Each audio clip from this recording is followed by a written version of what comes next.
This podcast is brought to you by the Arte Media Pantheon. Please head to artemedia.org to see all kinds of podcasts from our great friends. And if you would like to start your own podcast, they can provide you with the tools and resources to do so there. So please head to artemedia.org. That's ARETE media.org. On with the show. This is it. On with the show. This is it. Welcome to the Spur of the Moment podcast, everybody. I am your host. I am as he, as is always, as is them, as they have always been. I'm Justin Spurr. And I'm joined, as always, by him he's there.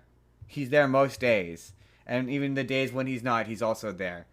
He, much like Sting from the Police, he's always watching you. Even when you No, think he's that's not, not. even when you think That's he's not. not watching you, he's That's watching not you. true at all. He's directly behind you at all times, right, No, right. we cannot. We cannot confirm this lore. Right in your peripheral. When you're like, wow, it feels like someone's watching me. That's the incomparable Jordan. He's just standing there. He's the incomparable Jordan. He's also here. I am also here. I'm cold. It is cold in Canada. I'm not that cold, but it is pretty chilly. On today's show, we got so much news that I couldn't even fit it all. That's how much of a news extravaganza it is. It's a news-a-palooza. There's nom nom nom delicious. I'm gonna shove it in your face like it's a pie.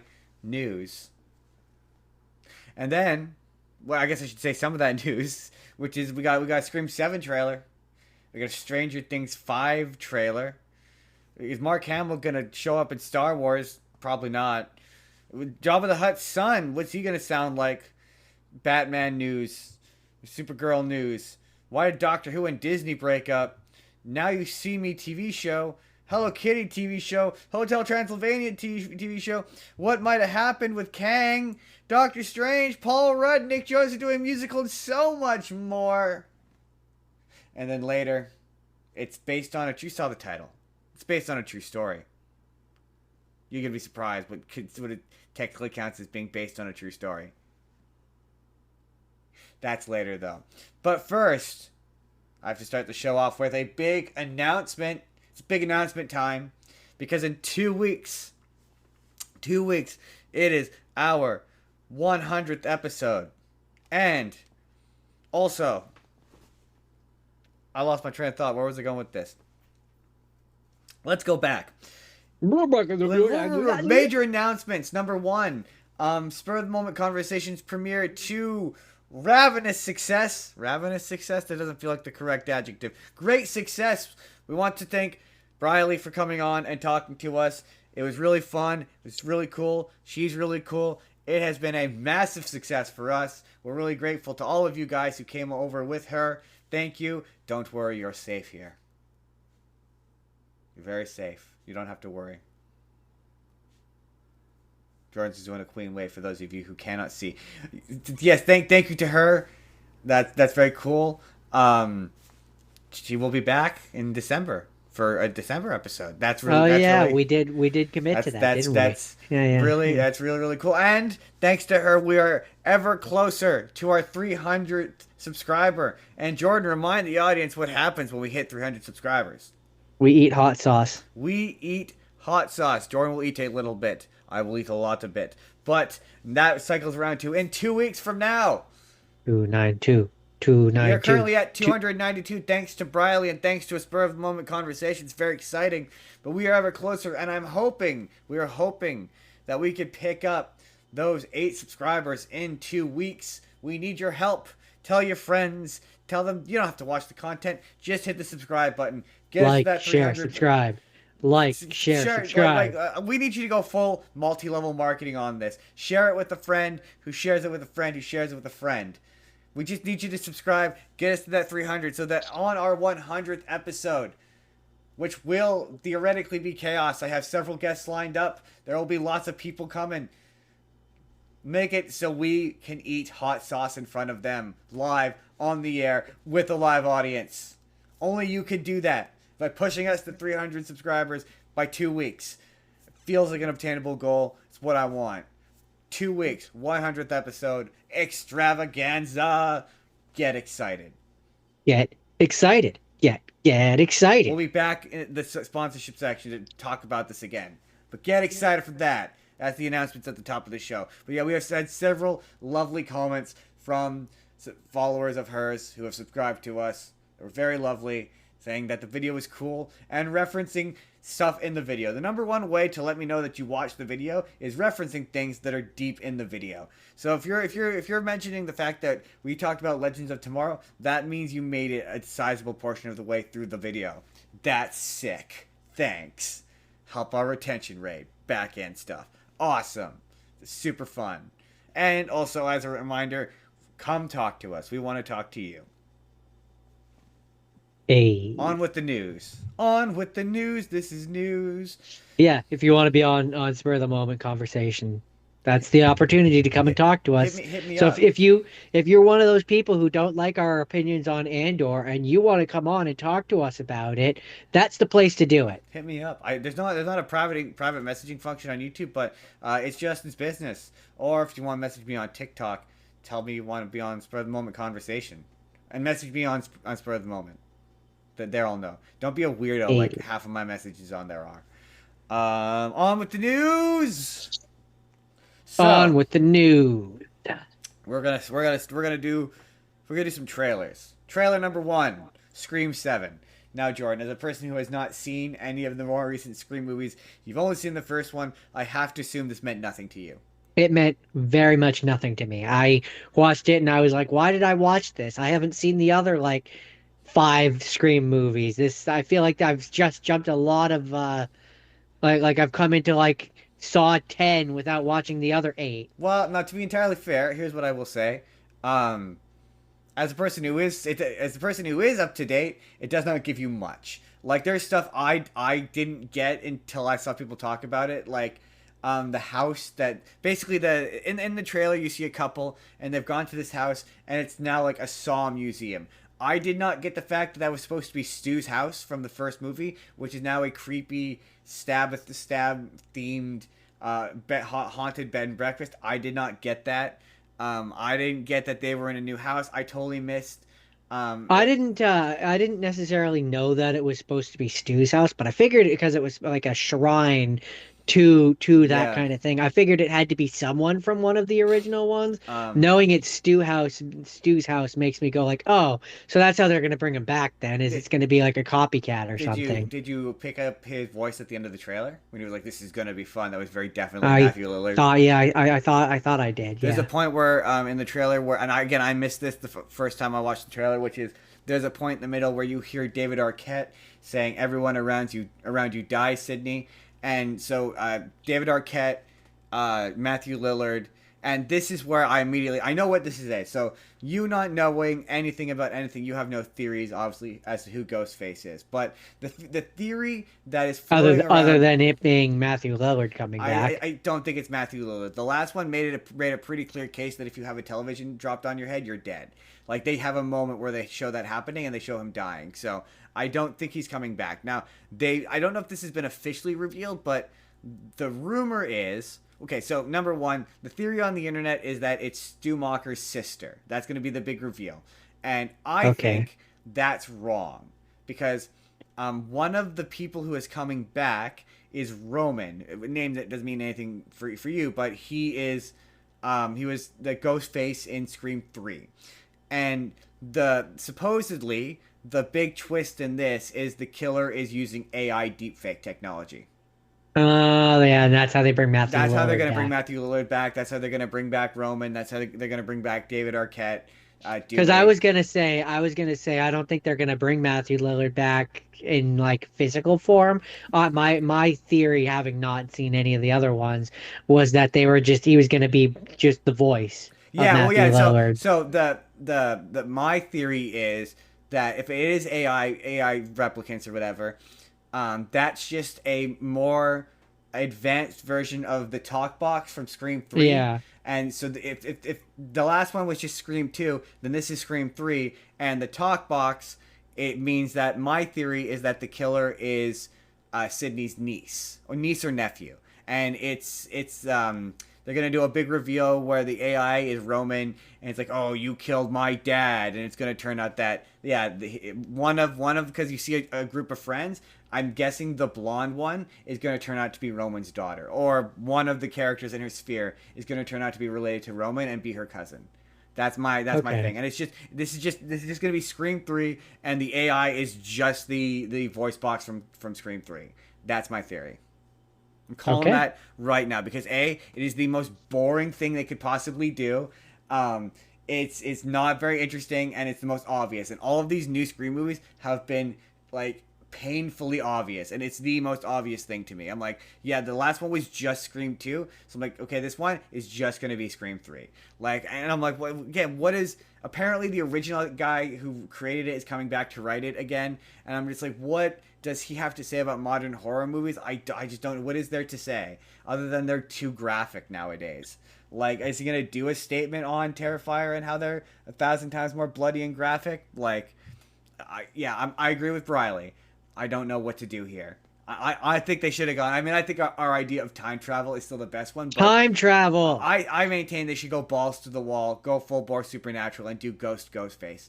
Do he is Stu and he's a ghost. Like that's what they should have done. That's what I That's said the they other should have way done to do in it. Stu 6. Just go full. He's a ghost now and he's haunting Sydney. Like, okay, so hear me out. You have the entire movie play out like the way that they want it to, where it's the AI or whatever, and it gets to the final shot where it's the killer and the final girl of the movie. And the killer is like moving in on the final girl, and then like the top of his head gets cut off or something, and you see like a ghost face walk out from behind him, pull the hood off or whatever, and it's Stu, and he just does That'd be pretty and then sweet. walks away. I mean, what they're gonna do, like you could see the scene happening is there's gonna be a scene in the movie. Basically, they're gonna red herring you with Ghostface's identity, where there's probably gonna be multiple scenes of him taking off the Ghostface mask, and he's gonna take it off, and it's gonna be Stu, and he's gonna be using AI deepfake technology, and that's gonna be the bit. Like, yeah, that's dumb. That's dumb, and I don't like it, and it's Oh, boring. sorry, 1 second. My headphones accidentally turned on. Okay,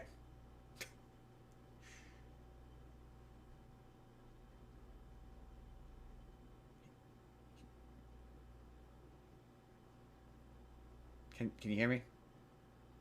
Can you? Is this thing on? Test, test, test, test. He's not. He's not giving me. He's not giving me facial recognition. He's not acknowledging me. This is becoming awkward. It has already become awkward. Can you hear me? Talk again now? Can you hear me? There we go. Okay. I think that's right. It's just weird because it was like it spoke to me. But I Oh. was like I didn't hit any of the buttons on it. Why are you speaking to me? And then you sounded weird, and then I talked and I sounded weird, so it made it seem like it wasn't doing it through the microphone anymore. And I was like, "What the heck is happening?" That's And I weird. pull it off, and I'm pressing the button to turn it off, and it doesn't seem to be doing anything, and the lights aren't on, and I'm like, I'm so confused. So if the audio quality suddenly dipped for everyone, I'm sorry. My headphones are being weird. Does it sound Um. different for you now, No, like it does when I? it sounds like you're using the microphone. Yeah, I can tell the difference when Okay, you're not. okay, good. Next, Stranger Things 5 trailer. This is how you know this it's true. I'm gonna say one thing up top. Um, six. Frick, why can't I remember the character's name? Millie Bobby Brown is just Scarlet Witch. She's doing the Scarlet Witch thing. And I know that's true because even Haley went, she's just doing the Scarlet Witch thing. And she's like, and I don't even watch Marvel. She's like, I could tell she was just doing It's Scarlet so Witch. true. I was, It's so true. and I'm like, if she can tell it, she doesn't watch Marvel. That she's just doing yes. And you pointed this out. The first immediate thing is it's hilarious how they showed this scene where seven. Why can't I remember her name? 11. 11. Thank you. They literally show the scene where 11 dies in the trailer. It's really I funny. mean, I mean, unless it's a red herring, but the show is not that yeah, clever. it sure as hell seems like that's the moment. It's the moment where she has to they sacrifice know herself to close the upside down. they know that you know that that's an obvious thing, so they're just like, we're just gonna show Unless it. it's a total red herring, but it yeah. It comes across like it's like the scene where she's like I have to give it my all. I have to put 100% of myself into this or it won't work. Yeah. And she goes and she does it and then she dies doing it. Yeah, absolutely. That's what the But scene. it also reads to me, joking aside, it also reads to me like that's like the first like hour of a 3 hour thing. She tries to do that. It doesn't work. She doesn't have her powers anymore and she's just normal and Oh no, yeah, they still no. have to find a way to beat it anyway. That looks like the moment where no, where she that's the end and she full bore like that's where she shuts I'm me. saying it looks like both to me. Yeah, it could be either. To me, it looks like it's the final thing, like it's the she's sacrificing herself moment. But devil's The, advocate, I could also see that how that could be the show framed. is not. I just don't think the show is, especially because it's got that scene where it's her and Mike being like, Mike, this can't go the way you want it to, and I'm going to do a big sacrifice, whether or not you want me to do a big sacrifice. And it's just, and to be fair, it could be a red herring, and it absolutely could be misleading us. But this show has never been that It's clever. not that clever. No, So it just it seems the like far more likely thing is that she's sacrificing herself it there. just seems like it wants you to think that Mike being killed off is the obvious thing, and it seems to it gives me the impression that it wants the audience to think that it's a binary choice when they both can die. I think that I've seen people like, is it going to be Will or is it going to be 11? And I'm like, it's probably going to be both. They're probably both going to go, and the show's going to think that's a twist. Will is the one that got kidnapped in season 1, Yeah, right? supposedly they're going to answer why he was the one who got taken at the very beginning. Apparently, this season's going to answer that. Hey man, it's a sick trailer. I will give it that. I won't take that away. The musical cues were good. Yeah. I'm gonna defend it to a degree because I did see a lot of people who were like, and maybe it's because I grew up in the '90s and what high school students are is flexible for me. But like I saw a lot of people being like, "What? You have all these grown adults in high school? It's unbelievable." And I'm all for giving them shit for taking 20 years to make this show. But like, nah, they look like television senior high school kids. Like it still looks Yeah, believable that they're. I mean that's not the thing that bothers me about this. Like the thing that not bothers, but the thing that like just don't care. I just don't. Yeah, I mean, I'm still gonna check it out. It's on I'll Netflix. I have probably Netflix. I'll check it out. we'll probably contrive a reason for this show to watch it. But like Maybe it's gonna I'm depend on how not long it like is. I'm not like oh my God, I have to watch this. Like I'm Like just kind of like eh. if every episode's like an hour 40, hour and a half, and there's 5 episodes, that's five things that consumes my week. I can't do both. Like when it's like 5, 6 episodes and they're 20 minutes apiece, sure. But it's 5 episodes an hour. That's a movie. It's a movie per episode, and I don't have time for that. Like unless that's all I do. Well, Is just that's why Stranger I was Things. like, yeah, well, it would be like a we both did it, Even and then, we deep dive the yeah, we'd have to do it conversation about it. every segment is an episode because that's how we would have to do it. I would watch an episode a day. Yeah. I don't know how it would. I just don't know that that'd be feasible. But anyway, I I don't know. I'm not feeling. I'm just I'm largely not gonna lie indifferent. and say I'm not interested to see. I'm just really interested to see what characters die. Like I am willing My to one lay thing, money that 11 will die. Like my I one am willing thing, to. my one thing about it is like it's been 12 years since I've seen the first dozen seasons. In order for me to remember what the hell is I going have on in this one, no I'd interest in have to go going back back. and rewatch it, and I just don't want I just to. don't want to. I don't want to. I just don't want to. I'm gonna have to find a reason to. I think. Anyway.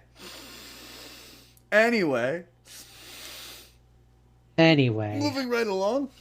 so Mm, I guess they're making a Paranormal Activity how do game you know that like was good? 12 years too late. How do you know that was gonna be a thing? Yeah. Well, okay. I mean, to be fair, wow, what is this?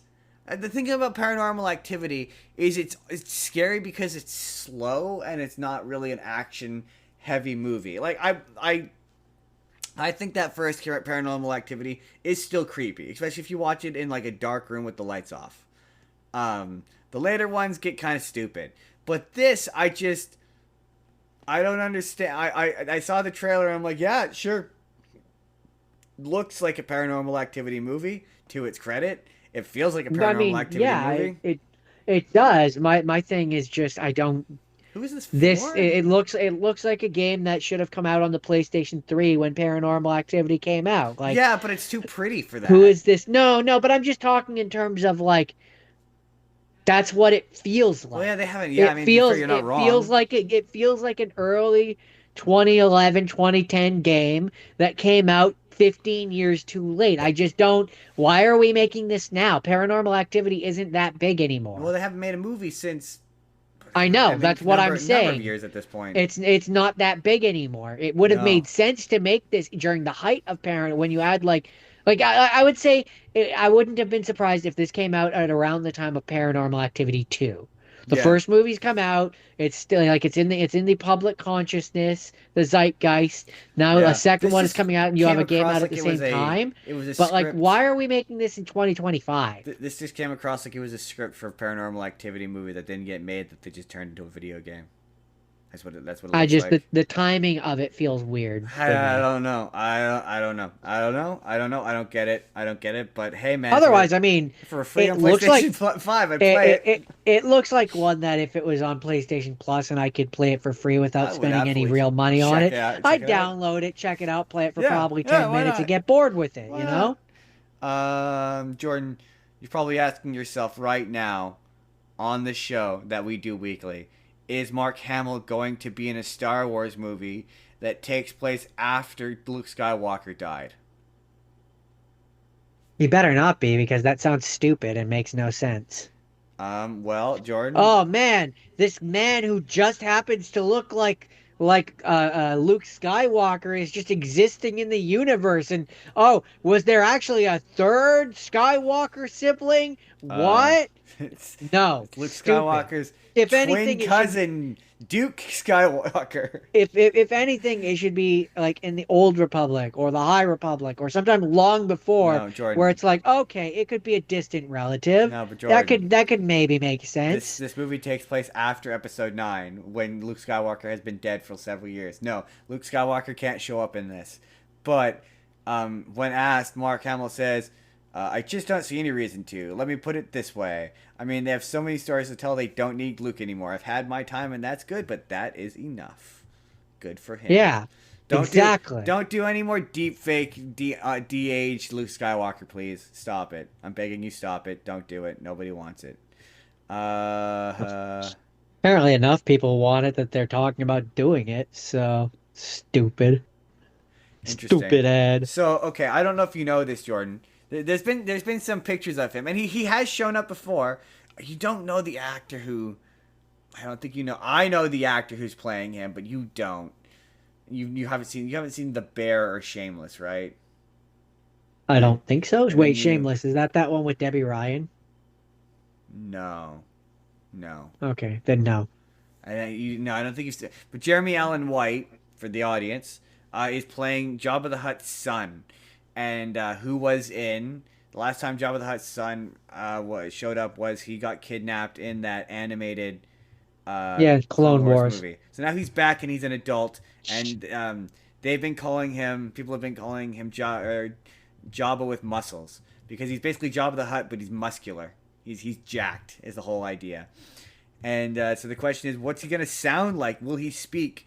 And apparently he will be. He will speak. He was asked if he did any vocal Well, work I to mean, change his voice, I and they mean, said I his voice will mean, be Jabba changed post digitally. Jabba the Hutt spoke. He just spoke in Huttese. It'd be So interesting. I think the real question you're wondering is, will he speak exclusively in Huttese like his father, or will he be like that other one, that gay one from the Clone Wars, where he speaks in English? Oh, you mean the one who had the The New one who Orleans? talks like He this, then he maybe talks he made with me the think of New Orleans yeah, lisp. the New Orleans drawl. It made me think of that character from that episode of King of the Hill. There's Robert. Uh, Cousin I do Bill. believe that I am catching the vapors. No, I love that bit. So interestingly, I don't know, man. I like Jeremy Allen White, and honestly, while I am utterly indifferent toward that Grogu and Mandalorian movie have to do a lot to impress me, Muscles the Hutt does kind of intrigue me a little bit. I'd be lying if I said it didn't. Like Um, I'm pretty sure Jabba's son is not called Muscles. that's what I'm calling him. Coining the name Muscles the Hutt. So apparently, Jordan, and this is interesting. Um, that that lantern show, that Earth-based lantern show. The one that Um, makes no sense. Yeah. yeah, apparently it's gonna be told in different time periods.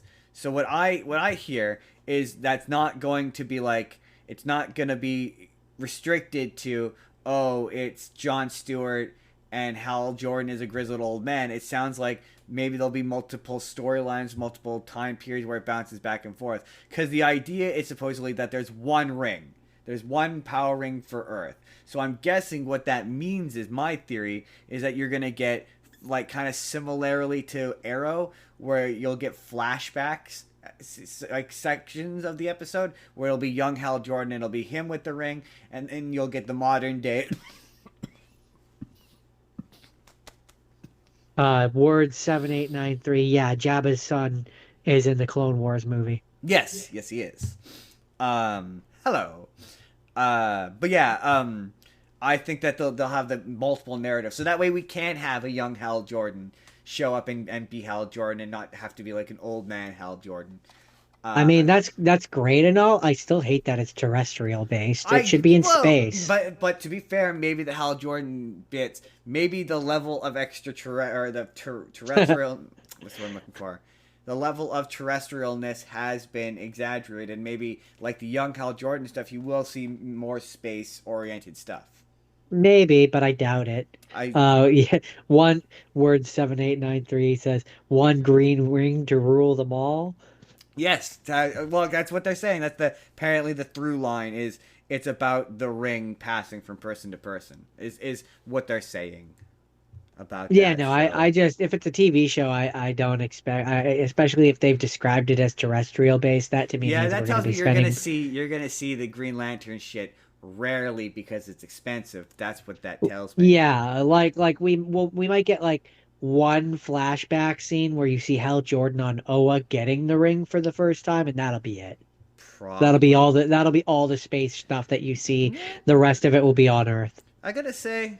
Okay, so Jordan. The only way that the Earth stuff works for me is if you have if you have like an episode where he goes to Gotham and sees The Batman, part that or sees Superman or the Flash, or the way this is, the way they pitched this was that it was True Detective but with Green Lanterns. And I go, okay, all right, until they're like, Guy Gardner is going to be on that show. And I'm like Guy Gardner, the Guy Gardner from Superman, the one that all the jokes are about his stupid hair and how dorky he is.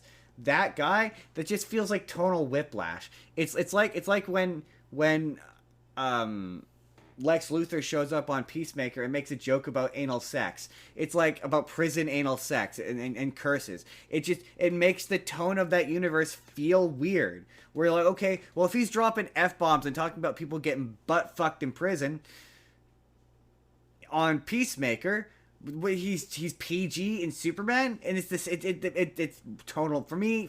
I understand it's probably just a me thing, but it's tonal whiplash to me, and it drives me crazy.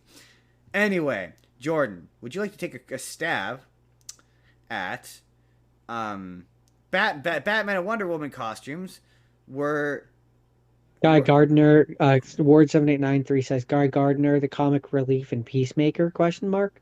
yeah, he's at the beginning in the first episode of Peacemaker. Yeah, he's also in that, and it's the same deal. He's also goofy in that. So you're telling me he's gonna show up on this Lantern show that's supposed to be a HBO style True Detective drama show, prestige drama show? It just doesn't work tonally. It feels off. I mean, it kind of does if you think about the fact that like in a lot of cop shows, you have the Jake Peralta, Yeah, is the not True Hal, Detective. who is the Hal, or even in the in the Rookie, for example.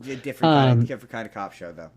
you have well, that's what I expect this show will be like. But it's not. They're calling it one thing. I expect it Yeah, will end no. up being more like that. The idea behind it, as it was pitched, is, yeah, it was supposed to be a serious drama. So yeah, Yeah, I don't I don't doesn't I work don't for me. think Anyway, anyway, I don't think moving that's gonna on, happen on. So moving on. At this auction, Jordan, they sold vintage Adam West and Wonder Woman costumes, and I kept this story because I thought it would be fun for you to guess how much do you think they sold for? Adam West, Adam West wh- Batman suit.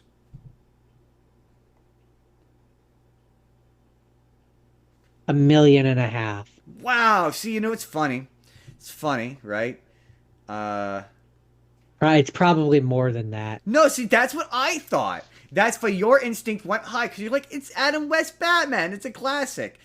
Yeah. Combined, the Adam West Batman and Burt Ward costumes only sold a combined 575,000. And I went, that's a No travesty. way. That is a travesty. Those costumes are at least worth $1 million, especially if they're Yeah, I mean, authentic. when you think about the fact that like comic book runs sell for a shit ton of money, you would think that's a collectible item. Like Cesar Nerds are Romero's weird. Joker apparently sold for 200 grand alone, 212 grand alone.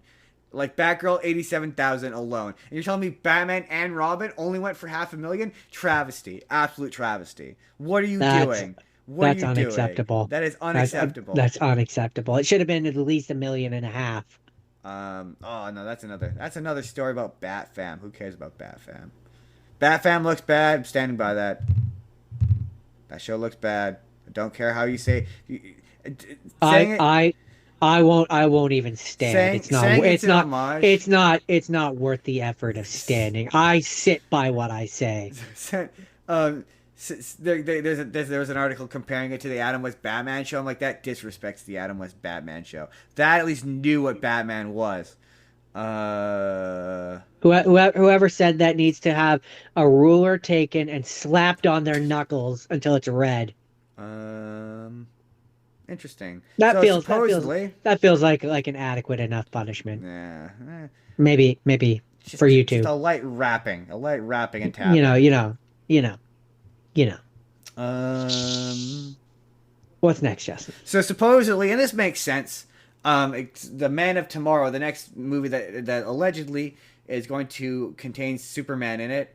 There's been an update on who the villain is, and the villain is likely going to be. Who do you think it's going to be, Jordan? I Who's the mean, second most obvious Superman villain you could think of? hmm, That's not Lex Luthor. Batman. Okay, villain. It's not Oh, Lex Luthor. Come on, you know it. It's really obvious. Brainiac. There you go. It's probably gonna be Brainiac, which makes I, sense. I I would have also accepted Parasite. You prepare, but if you remember that movie supposedly is a Lex Luthor Superman team up movie, then you're like, well, what's the bad guy that Lex Luthor and Superman are gonna team up against? And Batman. it's definitely Brainiac. You smart ass. It's Brainiac. It's always gonna be Brainiac. It's obviously Brainiac. No, it could have. Joking aside, it could have been Parasite. Parasite works too. Nah, he's not a Lex Luthor and Superman Parasite team is a up is a kind of is bad guy. yes, he is. He is a he puts a No. parasite. Maybe I'm thinking of a different villain. He's the Parasite is the one where he puts a like a thing on everyone's chest and puts them into a dream Oh slate. no, that's Starro. Oh, Starro then is Starro, what I was yes, thinking of. Starro is very much a well, no, well, I don't think that's Starro. I think that the puts you in the In the dream the slate. dream state. That's a different thing. That well, I think that might be a version of Star. Hold on, I wish I could. That's Whatever it is, that's what I was but thinking yes, of. no, Parasite's the one who he absorbs Superman's powers. Right. That would be a Lex I, Luthor I Superman team up. I think it was a version of Starro. 'Cause That you're would thinking of the be Justice League episode, but I don't think that was like yeah. Starro the Commander. But it's Starro. I'm pretty sure it's Starro. Starro is a Um, Justice League bad guy. He was, It would be one of those ones. Starro would be one of those ones where, and this would fit right in. Lex Luthor would unleash it, thinking he could control it, lose control, and then have to team up with Superman to stop the thing that he himself unleashed. yeah, it's true.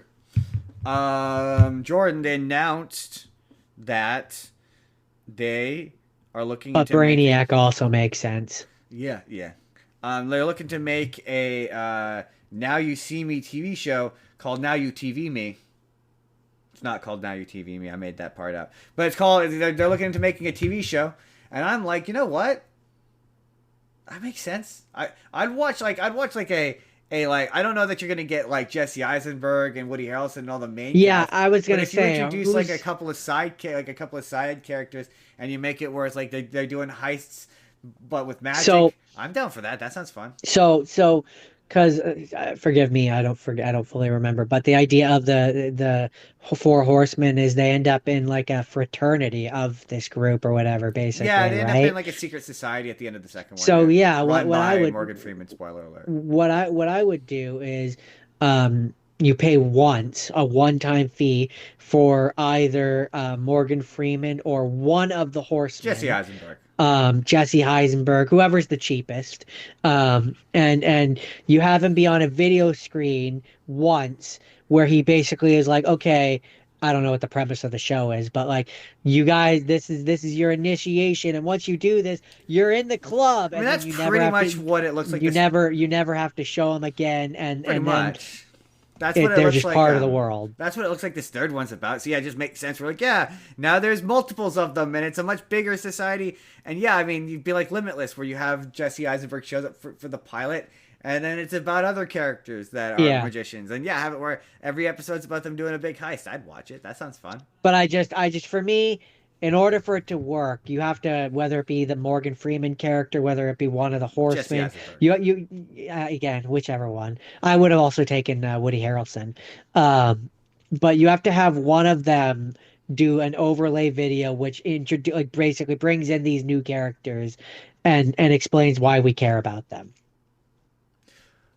Yeah, You yeah, know, whether yeah, that be yeah, yeah. he's bringing them in as his proteges or he's bringing them in whatever, but like there has to be some connect. It can't be like a one of those ones where it's like it doesn't have any connective tissue at all. There has to be some connective tissue Yeah. for it to work Yeah. for me. Yeah. Next, Jordan, Disney and Doctor Who officially They had revealed. I heard they had a bad breakup. They officially revealed that yes, they did indeed break up. This is true. That Disney and Doctor Who had a Disney feud. Disney dumped And the Doctor Who. BBC took back Doctor Who, and apparently the big deal was low ratings, which is unsurprising. Yeah, they Which tried means they that tried of course, BBC is going to learn the wrong lesson, and the next Doctor is going to be a white man. Is they what's going tried to way too happen. hard to Disneyfy that one. Too But much they singing, didn't. That's too what's much soft. so frustrating. They didn't really Disneyfy all that much. I mean, they did. Say They say did. that what the problem was, and this is what I agree with. This is the truth. It's nothing to do with Disneyfying anything. What it was I disagree. because if you're gonna be like they Disneyfied it, they made the Doctor a woman before they Disneyfied it. So no, they did Oh not no! Disneyfy it. When I say Disneyfy it, I jokingly say I should clarify. I jokingly say that it's about like every episode having a Disney song. That's not really what I mean when I say they Disneyfied it. When I say they Disneyfied it, I mean they took a show which should have way more episodes than it did, cut it down to 8 episodes, and wondered why there wasn't any character growth or development in their show enough to have people want to come and watch it. I would have said they Marvel. That's what I mean when I say they Disneyfy I would it. have said they MCU'd it up because that's probably more accurate. That's still Disney. That's still Disneyfying it. Yeah, but that's what it is. They did it with Marvel. Yeah. They did it with like all of their properties. Well, the reasoning though is, and they say this in this report, which is that the budgets are too high. That's the problem. The budgets are too. That's why the episode orders are shorter. Is because the budgets are too high, so they need to cut the episodes to make the budget, and that leads to the problems that you say, where you don't get the correct character development. But to be fair to Doctor Who did not have that many more episodes. Unlike American television, which is like 20 episodes, Doctor Who, I think at its highest is like 12, 13 episodes, which is what but needed, in but this still. but with this one, for example, like you have too many episodes that don't feature the Doctor. No, but to be fair, that was a thing of but there was yes, two or but you three noticed more it less episodes. because You there was noticed it more less, yeah. episodes that had the Doctor. Also, to be fair, maybe you experienced this when you watched those episodes live, because those like specials, for example, like the David Tennant ones, came out like months and months apart. So it's not Yeah, but like I they wasn't. were. I didn't live through that. So So to be fair, Doctor Who has kind of always been sporadic, but they claim that as well, that Trudy Gatwa was never fully committed to the role, which I don't agree with.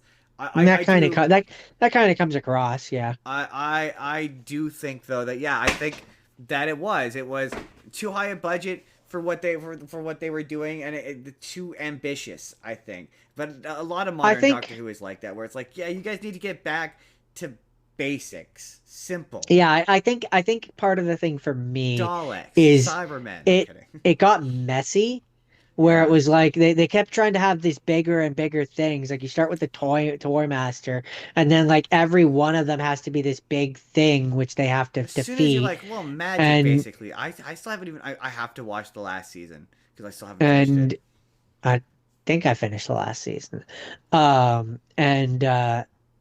And then yeah, it's just there's a lot of there's it tries to do too much. I mean, the whole bi-generation thing is Yeah, messy. yeah. The fact that like the entire time that we had this version of the Doctor, there was also David Tennant was just floating around, not helping for some reason. Just Um, not helping. just actively deciding not to help. I'm sure he'll be Um, fine. He'll be fine. even though he had his own TARDIS and everything. I'm sure Um, he'll be fine. and yeah, I'm not surprised, is I guess what I'll say. But yeah, you're probably right. It'll probably be the whitest of doctors Oh, he's gonna next. be the whitest of doctors. I guarantee. I And guarantee you, him, and a like, man. they're gonna. Oh yeah, a man, a man. Yeah, they're gonna have. They're gonna do the bit where David Tennant comes back, and Billy Piper is there, and they're gonna merge together. And, I saw someone be like, they think that Judy Gott was gonna come back, basically. But I think they're gonna merge together, and the merged being is gonna be the next Doctor. It's going to be the whitest of men, just the Yeah. whitest. I mean, Um, maybe not. Then, maybe they won't, I'm but pretty convinced I'm pretty convinced. you will be the I mean, whitest of men. what would be kind of clever, which they won't do, but what would be kind of clever is if and I so you have David Tennant, who is the whitest of men, and you have, and I always get their name wrong, so I'm just gonna say you have the current Doctor. Um, they bi-generate back together or whatever, and we get the next Doctor, who is a mixed race person who's half, well, like their parent, See, one parent that is would be white, funny. one parent is black. Biracial, that would be funny, but no, that's not gonna happen. No, It's I gonna, said there it's way too clever for them. They yeah, would it's never do way that. too But clever to have a biracial guy. That would be funny. But no, yeah, um yeah. There's no way a Billy buy a Piper's buy the 16th what's Doctor. There's what no and way. on top of that you know how the doctor is usually one into one gender or the other. You have the bi generation, they come together and it's a biracial bisexual like person, I mean, yeah, again, man or woman. they're I never ever But going to do that. I think that would be hilarious. Next, supposedly Jordan. They're making and it's funny because this is one of those ideas that feels like it was a leftover plot or script for a movie, and they're like, we can turn this into a show. But it's a spinoff of Hotel Transylvania called Motel Transylvania, where Drac and Mavis take a break from their Transylvanian haunt to set up a brand new resort for humans and monsters in the California desert. Vampires and sunshine, what could go wrong? Um, okay. I mean, it's not the first show they've made. They had that other one that was in 2D. Uh, Did they? Oh yeah, they did. The real question is um, Andy Samberg and Selena Gomez going to do this? yeah, and I mean, I doubt Adam Sandler will. So if Drac is there, Oh no, it's going to be uh, the other guy. Guaranteed the other guy. yeah, I was gonna say they're gonna bring in Guaranteed the that other guy. the what's his name, Brian Brian Hayner. Hull. Brian Hull. Oh, yeah. Yeah, no, I still maintain that was embarrassing for him, but that's just me. Anyway, I am utterly indifferent to that. I just thought it was funny. I was like, wow, this felt like it was gonna be probably gonna be Hotel Transylvania 5, and then Hotel Transylvania 4 did poorly, so it became a television show. Yeah, I mean, it wouldn't be That's the the vibe it gives first. It me. wouldn't be the first show that Adam Sandberg did. So I could see him coming back and doing it. For me, the one where I'm like, I just don't know is I don't know that I believe that Selena Gomez is coming back to do this. I don't know. I mean, she's a TV person. She's currently on Only Murders in the Building. She's really busy, so That's where I maybe. say I just yeah, I don't know. But also, But I think they both came back for that 2D animated show that you mentioned. So did they? I I don't think so. actually I'm know. pretty sure. Jordan, you're never gonna guess who's getting their own movie. Who You, apparently has never had a movie before, but they announced oh, coming to then Hollywood. it can't be you then because you've had one. Yeah, coming to Hollywood, Jordan, big time Hollywood movie. Hello Kitty finally getting their movie. Fun fact about Hello Kitty, Is not a cat. no, no, no, no, no, no, no, Hello no, Kitty's not a no, cat. This person who no, wears a cat costume. no, no. It's a It's a canonical cat. fact. No, It's a no, canonical fact no, about no, Hello Kitty. no, The no, creator has confirmed no. this. Hee-haw, It is the hee-haw, truth. It hee-haw, is absolutely the hee-haw. truth. Nope, It's a nope, true nope. fact. You could. It's a cat. It's a cat. No, It's not. It's not a cat. no, it's a cat. Also, I don't. It's funny because like I don't know anything about Hello Kitty beyond the fact that I vaguely That remember it's there a was cat. that Beside the fact that it's a cat, it's definitely a cat. I It's a vaguely cat. remember the fact that there was a cartoon that I watched once when I was a kid that I kind of I'm vaguely aware remember it. of Hello Kitty So and I don't how it's a even know. I, cat. I assume Hello Kitty is a female, It's a but cat. I don't actually know why are you denying this so much? It's a cat. Why are you so insistent it's a cat, Jordan? Because it's stupid. No, no. I'm Clearly you're sorry. No, it's a cat. clearly you're aware of this. You're It's a familiar with cat. this. Yeah, You've heard this before. I've seen a clip where it's an interviewer doing an interview with someone who works at Hello Kitty, and she's like, "Yeah, it's just a little girl," and like I'm like, "No, it's not. It's a cat. Wait, It's a really? cat." Is Yes. that the idea? It's a little girl who dresses as a cat? No, she doesn't in that interview. She doesn't say anything about dressing like a cat. She just called her a little girl. Okay, but she looks like a cat. It's a cat. Like I will extend my suspension of disbelief enough to be like it's a kid in a cat costume because I know nothing about Hello Kitty, so like that feels believable. But it's just a little girl. Then why is it called Hello Kitty? If it's just a little girl with cat ears, like somebody who's a Hello Kitty fan needs to come and explain this to me. That's because my thing is, I look at Hello I'm too Kitty and I male look at it. to Google this. I don't want Hello Kitty in I, my I, Google I, search history. I mean, that's fair. I look at Hello Kitty the same way that I look at Bluey, where it's like it looks like a cat. It's a cat. I It's a mean, cat, it's just like Bluey is a dog. I mean that's what I think. That's what I think. Like I don't look at Bluey and think to myself, "Oh yeah, Bluey. That's that show about the little family that dresses up like dogs." No, they look like a dog, so they're a Yeah, the dog. dog. There's no, I don't.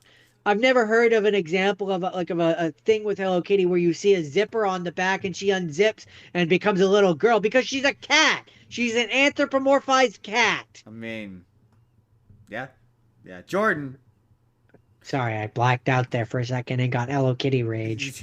he's full board. Has had Hello Kitty rage. I didn't think that was possible. I didn't know you felt that passionately about Hello Kitty. As a grown man who feel very passionate about Hello Kitty, you watch that will be the short that explodes. Is grown adult man with beard for some reason gets really passionate about Hello Kitty for some reason. Because it's stupid. Hello Kitty. Jordan, one of the writers, writer Jeff Loveness, revealed on a Reddit AMA one of the storylines that would have been in Kang Dynasty, but isn't because now that movie's not Kang Dynasty. Basically, it would have involved the Young Avengers defeating a version of Kang and being really stoked about it, only to find out that the particular Kang that they had beaten carried a little card that said to be patient with him. It was his first day as a Kang. Oh. So they would have beaten him up and that turned him into a villain. Wait, that's funny. That's a little funny reference. I That's like that. cute. That's cute. Wait, what's that a reference to? What, them beating up Kang? No, the card. Oh, I don't. I think they just thought it was funny. Because he's his first day on the job as a Kang the Conqueror. You know. You gotta be kind. Be kind, rewind. Gotta be kind of rewind. Um, now we're cutting that. Cutting that. Snip, snip. Snip, snip. We're cutting it. Uh, oh yeah. We talked about this before, but I'm seriously really stoked for this, and I'm only stoked for this if it's like an actual musical comedy, like if it's a musical with musical numbers and all that. I'm not into this if it's just a comedy with music. You know what I mean? But it's that the Paul Rudd Nick Jonas movie Power Ballad, where it's about a wedding singer and a former boy band star whose unexpected collaboration sparks both success and rivalry when one song changes everything. Um, I love musicals. I want more musicals, and a musical with Paul Rudd and Nick Jonas just sounds like it's a fun time. I think it could be fun. Shh, listen, Shh, and not a Japan doctor. will tell you. It is Not the a story doctor. of a man, and a monster. That's it. That's the news. This is Jordan. I'm imitating Trump. I'm imitating a man in Asia.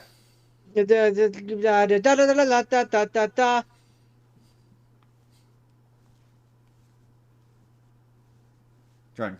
I'm imitating a man in Asia doing an Asia dance. Everyone knows. They all know. This episode is sponsored to you by and brought to you by. First of all, as always, go check out. It's in the description. Wild Education. They still need help. Somebody think of the animals. Why aren't you thinking of the You could animals? you could donate a little bit, and that'd make them happy.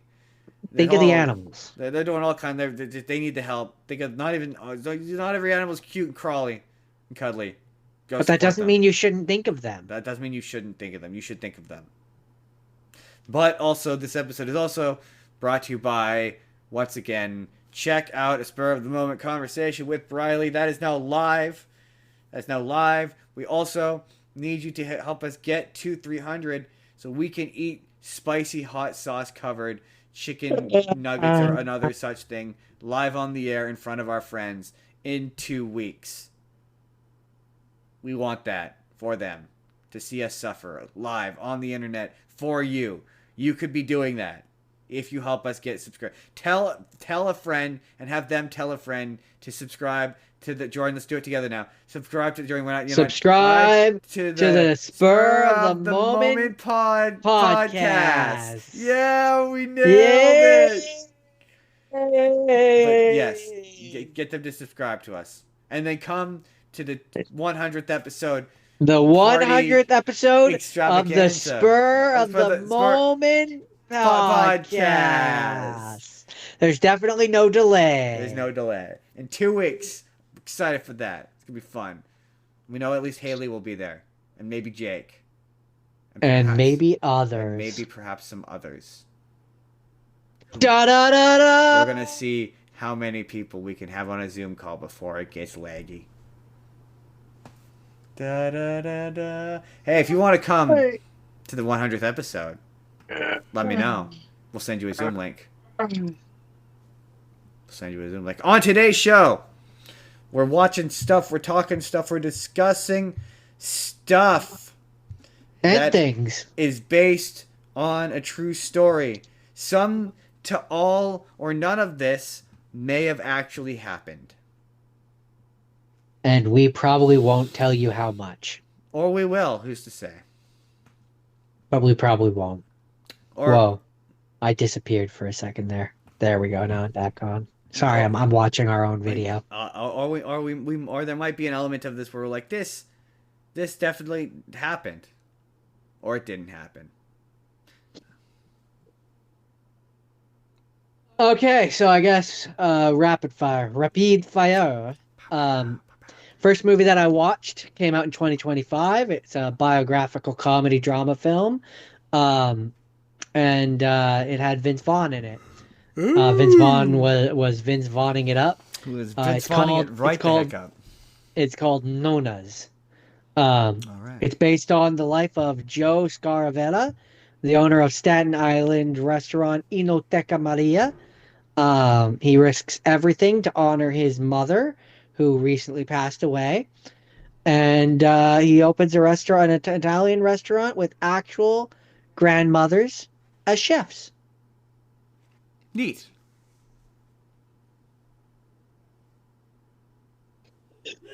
Yeah. I understand. I understand. Picking Sorry. it up. Um, and I mean, it was fun. It was a fun movie. You know, it made me hungry. Did it? It did. It made me hungry. It made me watch them cook their classic grandmother style Italian food and go like, you know what? I could go for a pizza. I could go for a pizza. I could go for pizza. Um, I do like pizza. and so apparently it was released on Mother's Day weekend in the United States. Oh, that's cute. I like that. That's fun. And it was, yeah, it was genuinely, it was really cute. And then the movie is about the struggles that he has moving on, like moving into Staten Island. And so when he first opens the first night, he doesn't have success because the people on Staten Island think that he's taking advantage of the grandmothers there, and so they actively put the word out to not go there and not support them. And then the grandmothers go to their children, bop them on the head, and are like, "Hey, what are you doing? I'm I'm I'm doing this because I want to. Hey, he, ooh." And then the restaurant is quite successful, and as far as I know, it's still there to this day. So how much like the real person is Vince Vaughn? Well, being that I don't act, hold on, I could just click on this page and oh no, they don't have a picture of him. I don't think they ever actually show him. Oh no, they do. Never mind. Apparently, during the credits, scenes from the real life Inoteca Maria are shown, noting that the restaurant has been open for 15 years and is now staffed by nonas from all over the world. Oh, that's cool. Oh, that's nice. I'm not sure All is the right. short answer because I didn't know that there was those scenes during the credits. All right. But it was an enjoyable movie. It was on Netflix, and y'all could take some time and check that out if you want to. Y'all can find Jesus if you want. Y'all need Jesus. I mean, nobody can find Jesus. Jesus is dead and in the ground. He's over there. I mean, that's impossible. He's dead and He's standing. he's dead. He's a very real person who lived a life, died, and is in the He's ground. just standing right I on mean, camera. by now Right. he probably is the ground. But Okay, Jordan. anyways, that's known as Nona. So, Jordan, number one. Really, we have to ask ourselves, what is a true story? Because my next movie, a story that actually happened. Jordan, my next movie is technically based on a true story. My next movie is a movie called Cocaine Bear. Cocaine Bear. Now, Jordan, here are the events that actually happened, okay?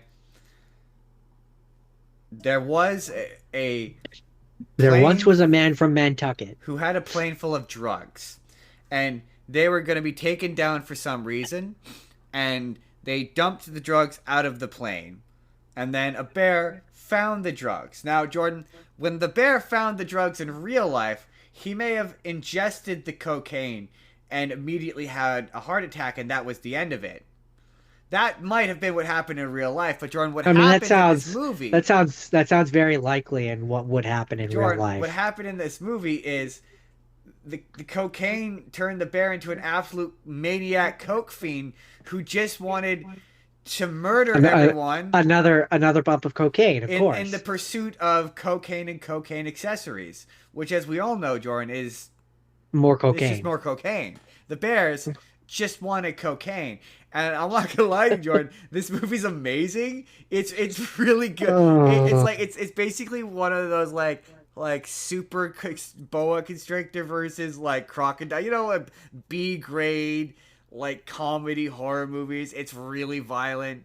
The only real criticism I have of it is it's got too many characters. So there's three kind of subplots in it. There's a mom who's a nurse who's got a little girl and her little friend who incidentally is the best character in the movie. She's got a little friend who at one point they find cocaine and he's like, "Yeah, I do cocaine all the time." And she's like, "Prove it." And he's like, "All right." And then later on when he's with the mom, he's like, "Could they tell if the bear had done cocaine?" And the mom's like, "Yes, yes, the bear can. Oh, they can always tell when the bear's done cocaine." But I can't. I wish I could remember more of the more Uh, specific ones. But he's got some zingers, some one-liners that are just genuinely really funny. But there's him and eventually he finds the mom and they're looking for the mom's daughter, the guy, the kid's friend, and then there's a drug dealer's son, a drug dealer played by Ray Liotta in one of his I don't know if it was his final performance, but like it's one of his final performances. And Ice Cube's son, and he's got the guy who plays Han Solo is his sidekick, and the guy who plays Han Solo. You yeah, mean not Harrison Ford, but the other guy. oh, the young version. Yeah, Oh, okay. they're I was gonna say you mean no, not very Harrison famous Ford. actor Harrison Not Ford? Harrison Ford, no. And they're looking for their basically was their cocaine that fell out of the plane. So they're looking for the cocaine. And there might be one more. I think that's it. And they're all looking for for something, and they all run into the cocaine bear. And yeah, the cocaine bear, it's always an alright effect. It's obviously a CGI bear, and it tears people up. This is directed by Elizabeth Banks. It's like I'm not sure. I think it's her directorial debut. It has the energy level of someone on cocaine, and it is not obviously not really based on a true story. Beyond the bear eating the cocaine, that's it. It becomes kind of fictional at that point. And like yeah, the end of it, out of nowhere, Ray Liotta becomes the bad guy because the movie needs a bad guy, and it kind of comes out of left field a little bit. But yeah, it's super fun. It's super fun. It's super funny. It's super violent. It's a great time. It's totally worth checking out. Cocaine Bear. Um, okay. Sorry. I just need to. And Jordan, I need you to know that's not even the weirdest place we're going this week. So uh, You I'm didn't. gonna not address what you You just didn't. You said. didn't. You didn't question what I just said. You probably should. Um, I'm just gonna roll with that. But so my next one is called The Post, Is it about a which post? it is about the Washington Post. Oh, okay. So it's not about a post in the ground. No, So it's no, about the Washington Post. So it's let me strange to guess. me. It's strange to me that that's what you think It's this about a would have been about. really famous post. Jordan, let me guess. It's a newspaper that uncovers some sort of scandal. I mean, yeah, kind of. They That makes sense. well, it's about it's set in I think in 70s or something, 1971.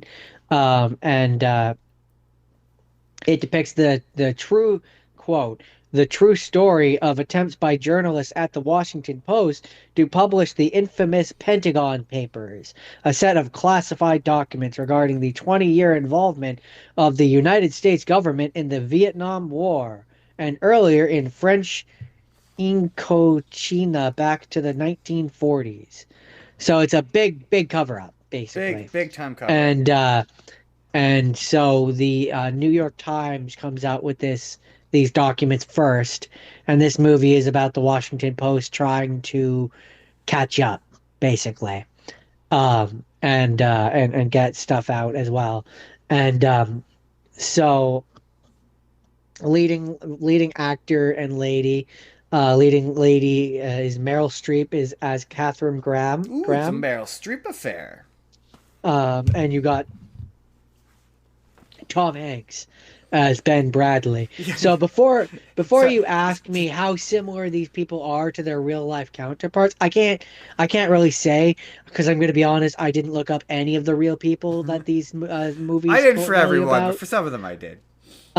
But what I will say is, um, Tom Hanks has been a lot of people, and I don't necessarily believe that they look like him. I mean, sometimes you're surprised. Yeah, it was the funny bit about when I was doing, obviously picking movies for this week, how many of them had Tom Hanks in them.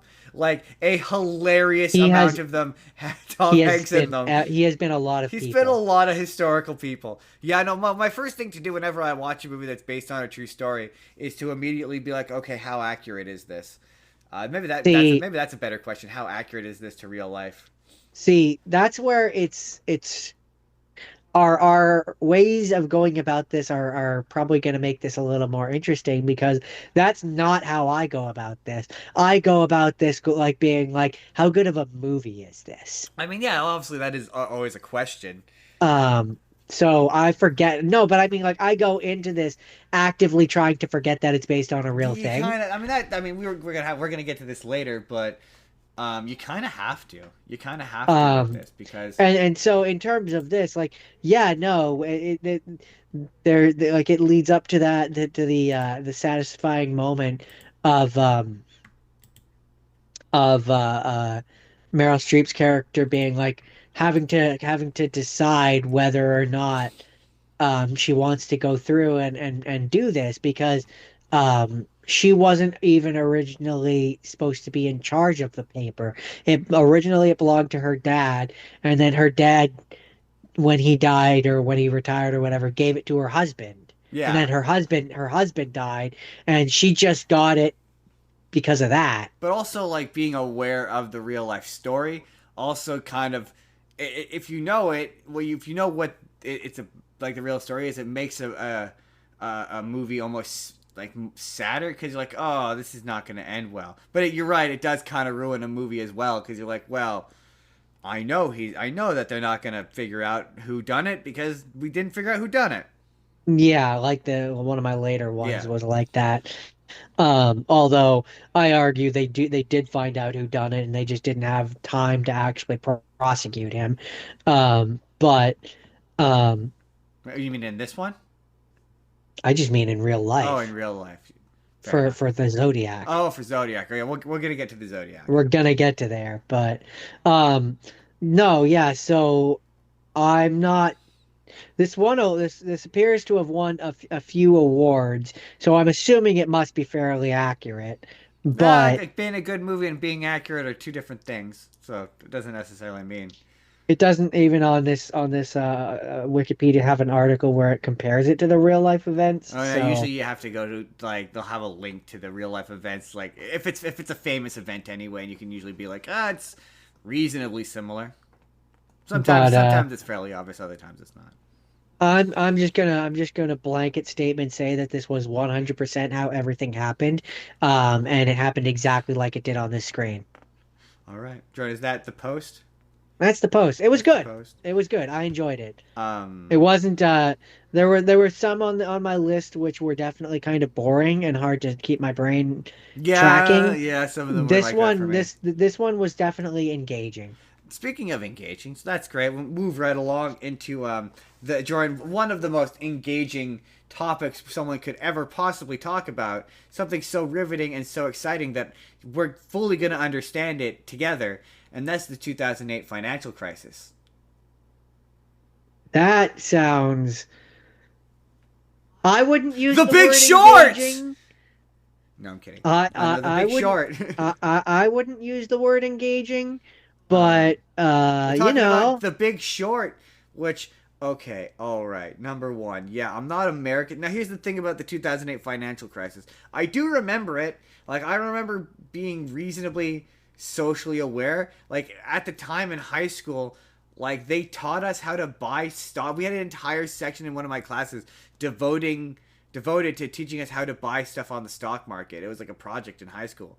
So like I remember it happening, but like I never understood it, and I'd be interested to know. This is one of those times where I'd love to know what Jake thinks about this movie, and just be maybe he can explain it. Because off the top, I enjoy this movie. We've often talked about how much I love a good fourth wall break. This movie's really great. About there's times in the movie where it'll be like you don't understand any of this. Like, it'll just stop, cold stop, to explain a concept or an idea to you. At one point, I Yeah, explains it. Wolf of Wall Street does that. Yeah, Wolf of Wall Street does a very similar thing.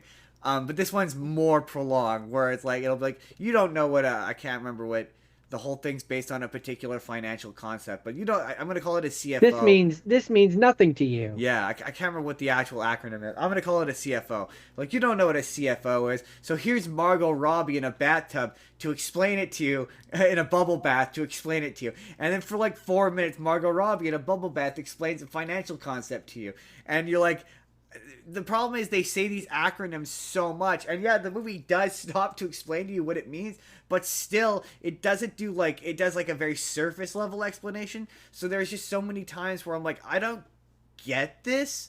Like, they keep saying that this is gonna destroy the world and like cause a worldwide economic collapse, and every economy in the world is gonna collapse, but it for me, as a person who doesn't get this, it just seems like it's just a bunch of men that saying that will happen, and then it happened. Like, you know what I mean? Where it's like, this only happened because you guys just said it did.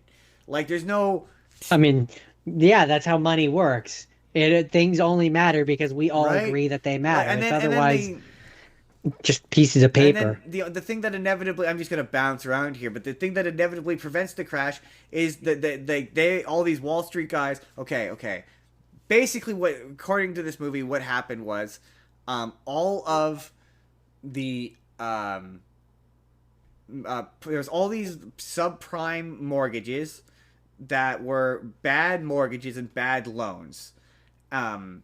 And the movie never really explains what that means, like what makes a loan bad, but they just said there are a bunch of bad loans that are on the verge of defaulting, failing. And I guess that's based on, like, they would give loans to people who had no means of paying it back, just to make money off of them, to make the banks rich. I'm doing a very poor job of explaining this. I'm sorry. And one guy discovered really, really early on, played by Christian Bale, that all of these loans were going to fail, and I don't know if you remember the GameStop thing where they shorted the stock. Yeah, that sounds familiar. Well, they shorted they basically bet against the government and shorted all of these mortgages. So they knew it was going to fail, and then the government just said that it didn't fail. So like, all these guys in this movie, this movie is basically devoted amongst three different kind of storylines. So there's Christian Bale, there's Steve Carell, there's Brad Pitt, and two other guys, and they all essentially like saw that the economy and all of these loans were gonna fail, bet against it, and then made a bunch of money off of it. And they're like, oh, like, if we do this, if we go through with this, it's going to effectively like destroy the American economy. We're going to make a bunch of money. And at one point, Brad Pitt gets pissed. Like, you guys are cheering like for this, but you're not seeing all the negative consequences of like, if we of all the people who are going to like lose their homes and lose their insurance and lose all this thing. We're like destroying all these people's lives for what? But then they do it anyway. Like, it's weird. Like, they Steve Carell is like, he plays this kind of this character who is based on a real person, but it's not their exact name. And at one point he's like, yeah, we're doing this awful thing, and his whole bit, the whole movie, is he's bitching about the system and how awful the system is, but he's participating in the very system he's complaining about, and it's just hypocrisy. I mean, yeah, that sounds like that sounds extremely realistic and like it was definitely based on real life. Yeah, but that's what's really cool. What's really cool is, when I was reading about this movie, is it is apparently 92% accurate to real life. Like, apparently a lot of this movie just happened. But the thing I love about it is, yeah, again, there's moments in the movie where the movie just goes, like, it just stops and the character looks at the camera and goes, look, this isn't exactly how it happened. It probably happened more like this, with these guys in this place. But who cares? That's not the point. This is the point. And I was like, oh, that's neat. That's fun. And yeah, it does take concepts and ideas that are, I mean, I still found it confusing, but like, it dumbs them down enough to where you're like, okay, I kind of understand what's going on.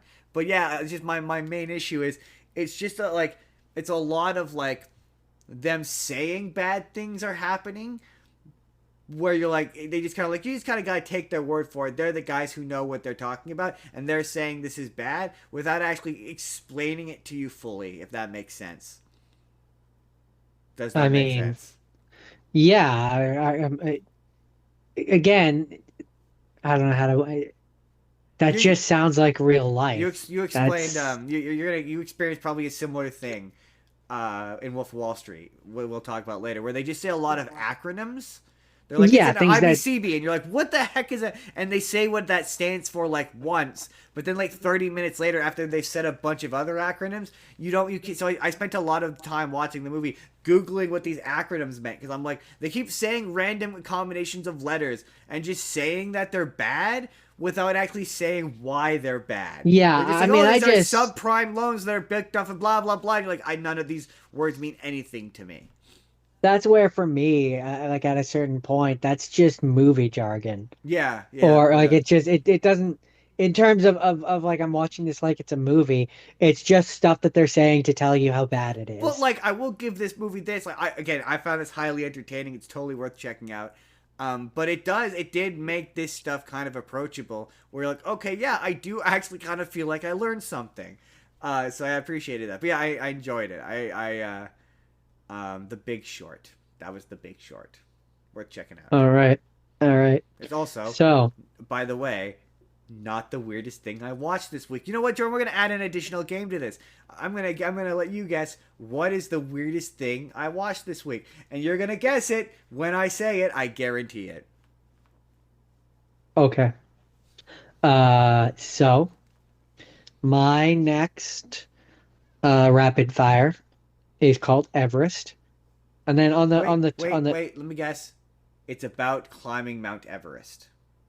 what gave you that idea? Honestly, Um honestly, that honestly seemed too obvious. It seemed too obvious to me, so technically it felt like a swing.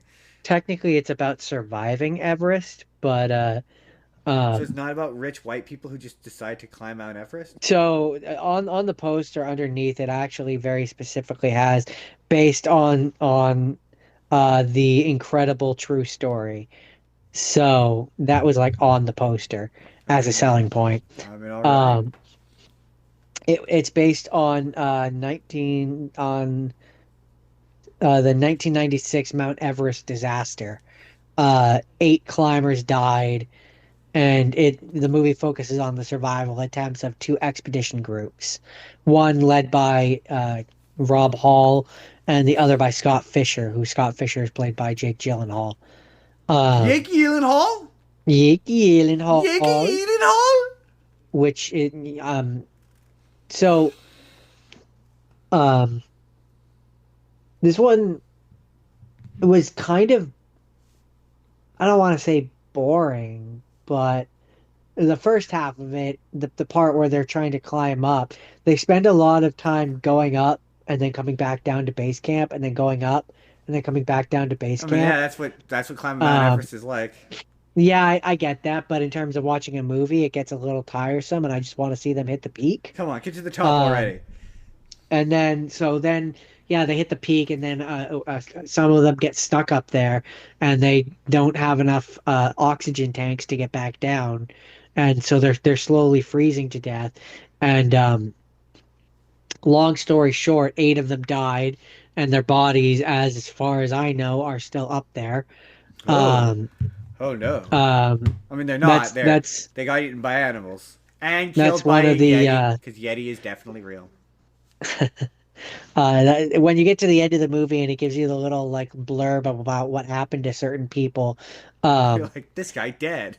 yeah, closing titles reveal that uh, the one of the guy, um, I don't remember which one it was, Beck, whoever Beck is, returns to his family heavily bandaged because he has bad frostbite, and eventually lost both hands and his nose to frostbite. And in that little blurb, it says, and that Rob's body remains on Everest. Oh no. Um, and Oh no. so yeah, I mean, I never would, I don't. have any desire to ever try and climb Everest. I never have. That sounds really, really I don't need hard. to say I did that. I'm good. Thank Uh, you. so I'm good. Um, On the list of things I also, never need to do in my life, it's on there along with jumping out of a plane. y yeah, Unless there's an asterisk to that. I would consider these activities for money. even then, it would need to be a lot of It would money. have to be an extensive amount of money, like just a large Um, sum of money. but so More than there's a six zeros point. is what I'm saying. There's a point in the movie where they're like we're gonna try like they were down a certain degree on the mountain. They're like we're gonna try and fly a helicopter up to like pick you up and bring you guys back, which kind of made me realize that I don't fully understand how helicopters work. Um, because I'm like, why would it struggle? I Like mean, why it's it creates designed to downdraft where fly. it flies down It's and then. it's designed to fly high in the sky. I don't understand. And I'm like, and then I sort of came to the realization that I was like, I know Mount Everest is high, but I guess I never really thought about how high it Oh, is. very high. Um, and it kind of made me, I mean, yeah, I believe air. I think the thing with helicopters is they can't go as high as airplanes. no, they can't because they're not designed to, because basically they have to, a an airplane has, for one thing, it has jets like rockets, which are pushing it in some cases. But even just in terms of normal like biplanes and stuff, the propellers are pulling it, whereas at least this is my understanding, the propellers are pulling it, whereas on a helicopter, it's pushing up on the weight of the helicopter. So Oh. it's harder for a helicopter to gain lift as a result. Uh, so this movie ended with you googling how helicopters work. Yeah, That's yeah, hilarious. it did. That's really funny. This movie about a tragedy on That's what I'm Everest saying, Jordan. The show makes us a had little me more well read every single week, had me wondering why the helicopter was having difficulty getting up there to save them. right? That's Um, that's so funny. That's very funny. and so as it gets higher, the air is too thin, so it can't gather enough of the friction and the oxygen to push down in order to be able to fly properly. That's That's my understanding of it anyway. that's funny. Also, But that's Everest. also, you're gonna find this funny. It's sunny out. Of course it is. Of course it is. That figures.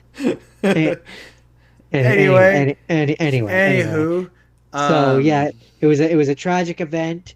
Seems to be quite real. yeah. Um, and it was a movie. It was a movie. So, Jordan, Came out in this 2015. I need to look up the kid's name. Um, my next one is a movie called Alpha Dog, starring the young uh God, what's the word I'm looking for? Um, oh my God, deceased Anton Yelchin playing Zach Mazursky. It's a based on the murder of um, Nick Nick Nicholas Markowitz, based on his murder.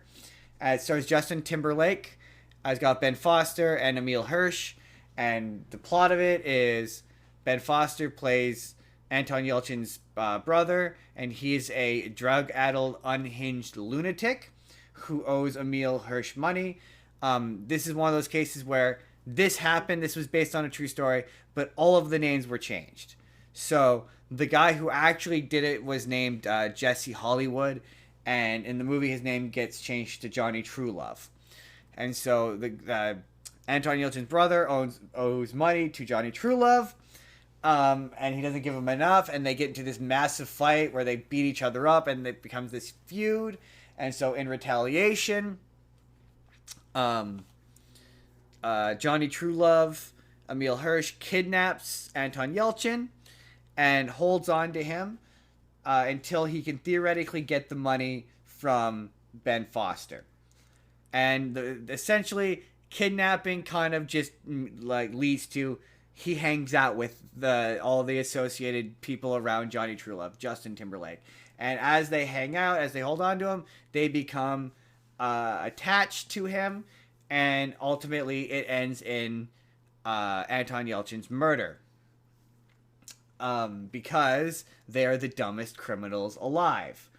The movie's I quite like it. The performances are good. Anton Yelchin is really good. Justin Timberlake, and this is like he's trying to have an acting career. Justin Timberlake, he's surprisingly good in this. There's a moment at the end, which I'll get to in a moment, which is really quite heartbreaking. It's a really heartbreaking and kind of upsetting movie because you obviously know that this kid has to die at the end because you know the premise of the movie. You know the movie is about this kid's murder, and as he becomes closer to these people, it becomes more and more tragic that he inevitably has to die. It's also a thing of like I don't know if you experience this. Do you have moments where like it's one of those movies where they have an adult playing a kid who is too young? So like all of this stuff that I'm going to describe some stuff that happens to him in this movie, but he's 15 years old. The actor or The the character. The character? character's 15 years old. Okay. And so that allows, but it's Anton Yelchin kind of roughly start just before he does Star Trek. You obviously know who Anton Yelchin is, right? No. You know Chekhov in the Star Trek remake? Weekter, too, Weekter. Oh yeah, Him. yeah, yeah. It's around that time. I think it's right before he does Star Trek-ish. Okay. So he looks like an adult, basically. He kind of looks like Got it. Tom Holland, actually. It was a lot like Tom Holland. He died very tragically. He was opening his gate, and the parking brake on his car failed, and it crushed him. Oh, that's sad. I know, it's really quite tragic. Like utter loss, utter shame, utter shame. Taken well before his time. Very talented young man, but he looks like an adult. And so when he does stuff in this movie, you're like, oh, they remind you a few times he's 15, but like it doesn't feel as problematic because you're able to disconnect. Like it's like in Boy Meets World when they're clearly adults and they're in high school, or like Grease. Yeah. One of those where like you're like, oh yeah, you keep having to remind yourself he's 15. This is fucked. He's drinking and doing drugs with these people, and like Yeah. at one point pardon the expression, the climax of the movie, he ends up having a threesome in a pool with two girls. Oh my. Yeah, But he's 15 yeah, and they're it's statutory rape. they're 17, so it's within a range where you're like, I guess it might be not weird, but it still feels weird to me. But also, I'm an adult, and if I was 15, I'd be like, high five, dude. So like, you know, it's a I mean, hard it's thing what, to yeah, like. if they're supposed to be 17, then they're also high They're schoolers. also in high So school, yeah.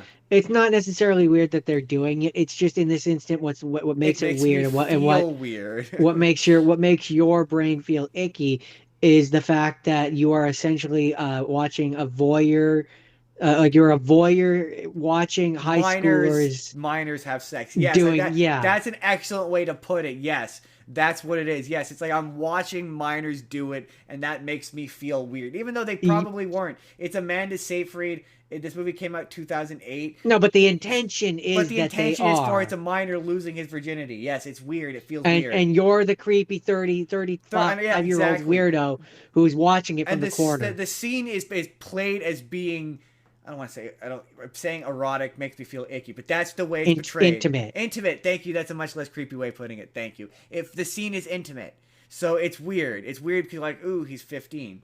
I've spent a lot of time on this. I'm moving on. Oh yeah, that's it. The Johnny Truelove's dad is Bruce Willis. It's played by Bruce Willis, and the mom is, I think, Sharon Stone.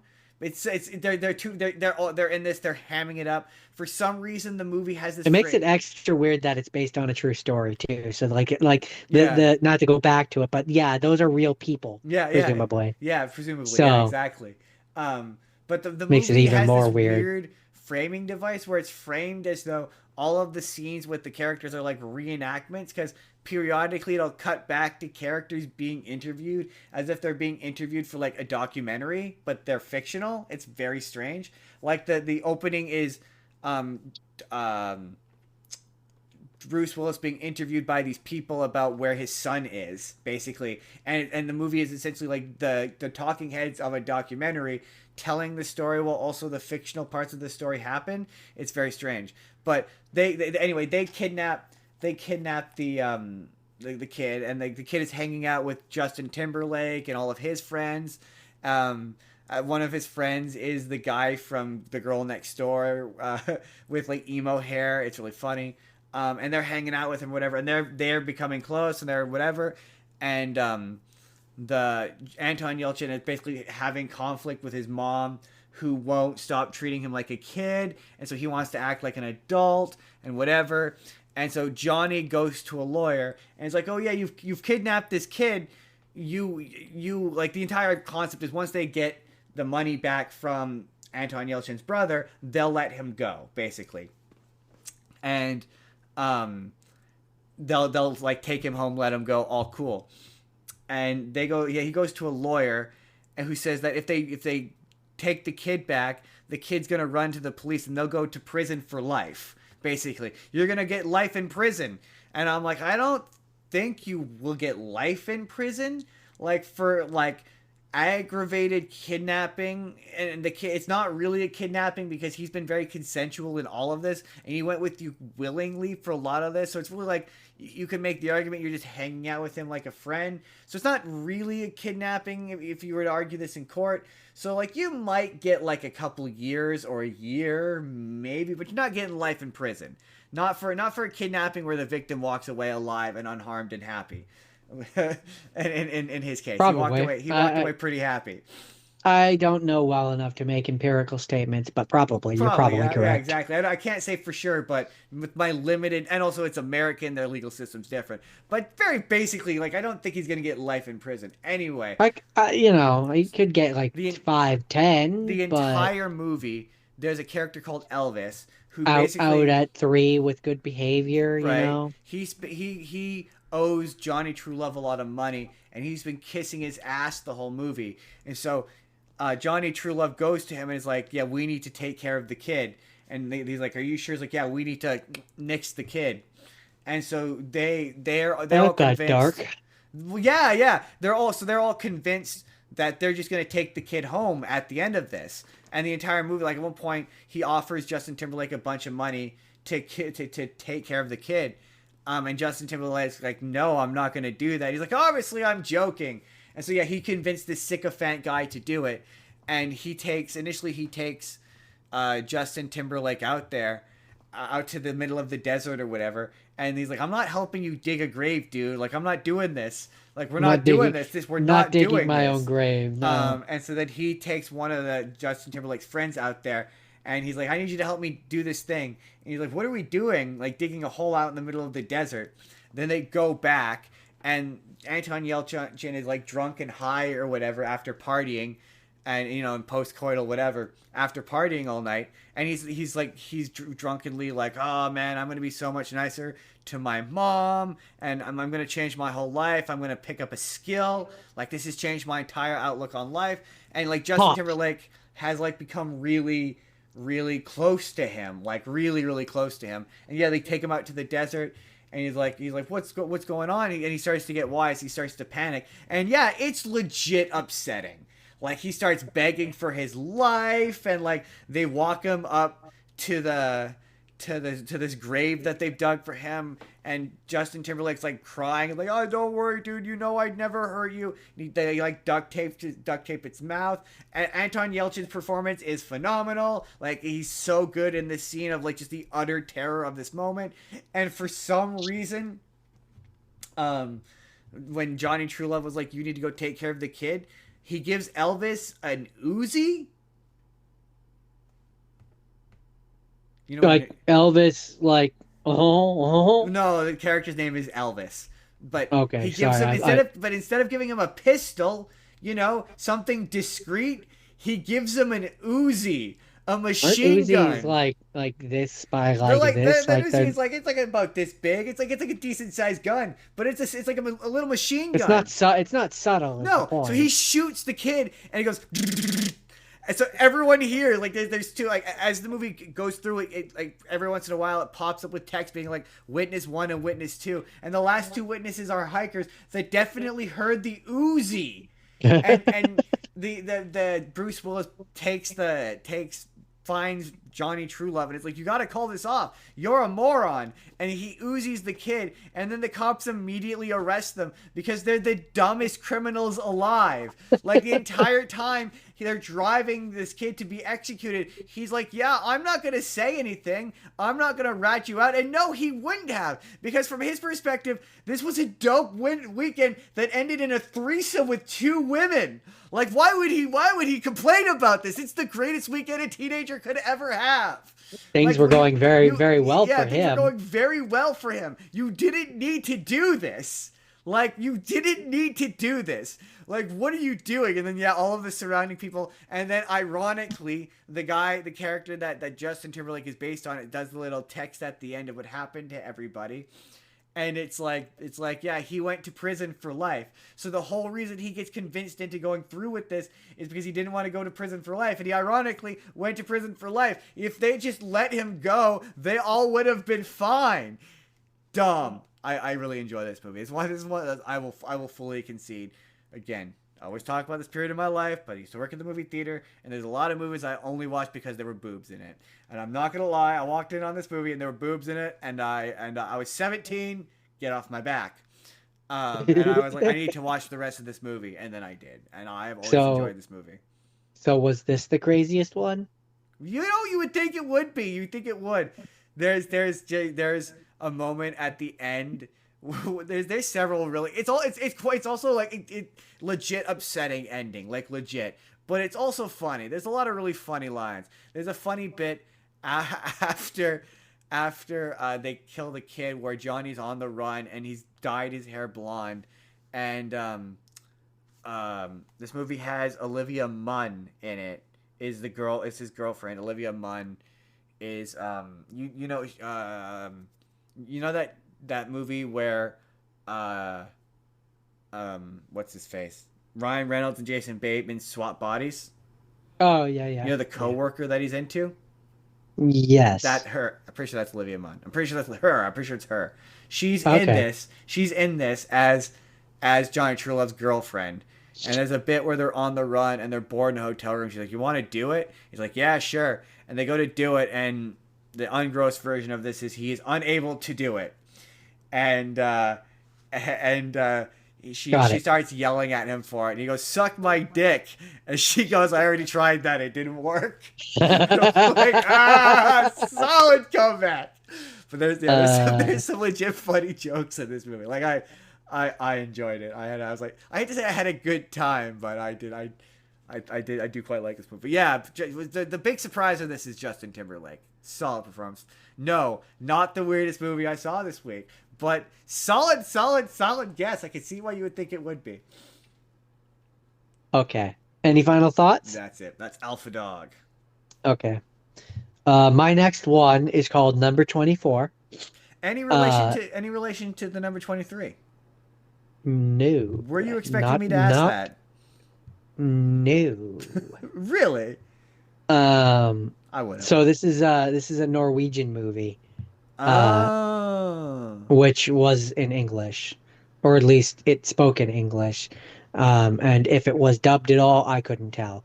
But uh it's Norwegian biographical feature film. Yeah, a lot of Uh, other countries, especially the European ones, like every Italian movie I've seen thus far, it says it's from Italy and it just ends up being in English.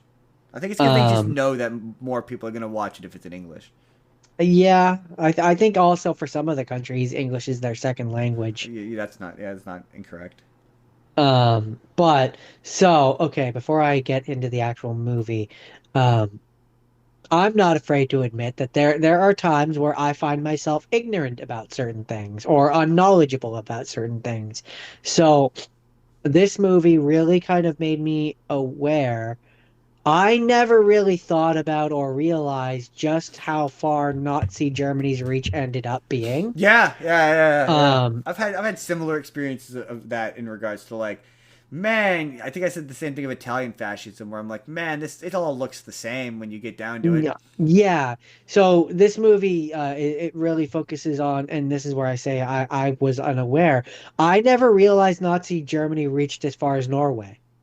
Really, Yeah, really, they had Norwegian Nazis. huh? I did not Um, know that.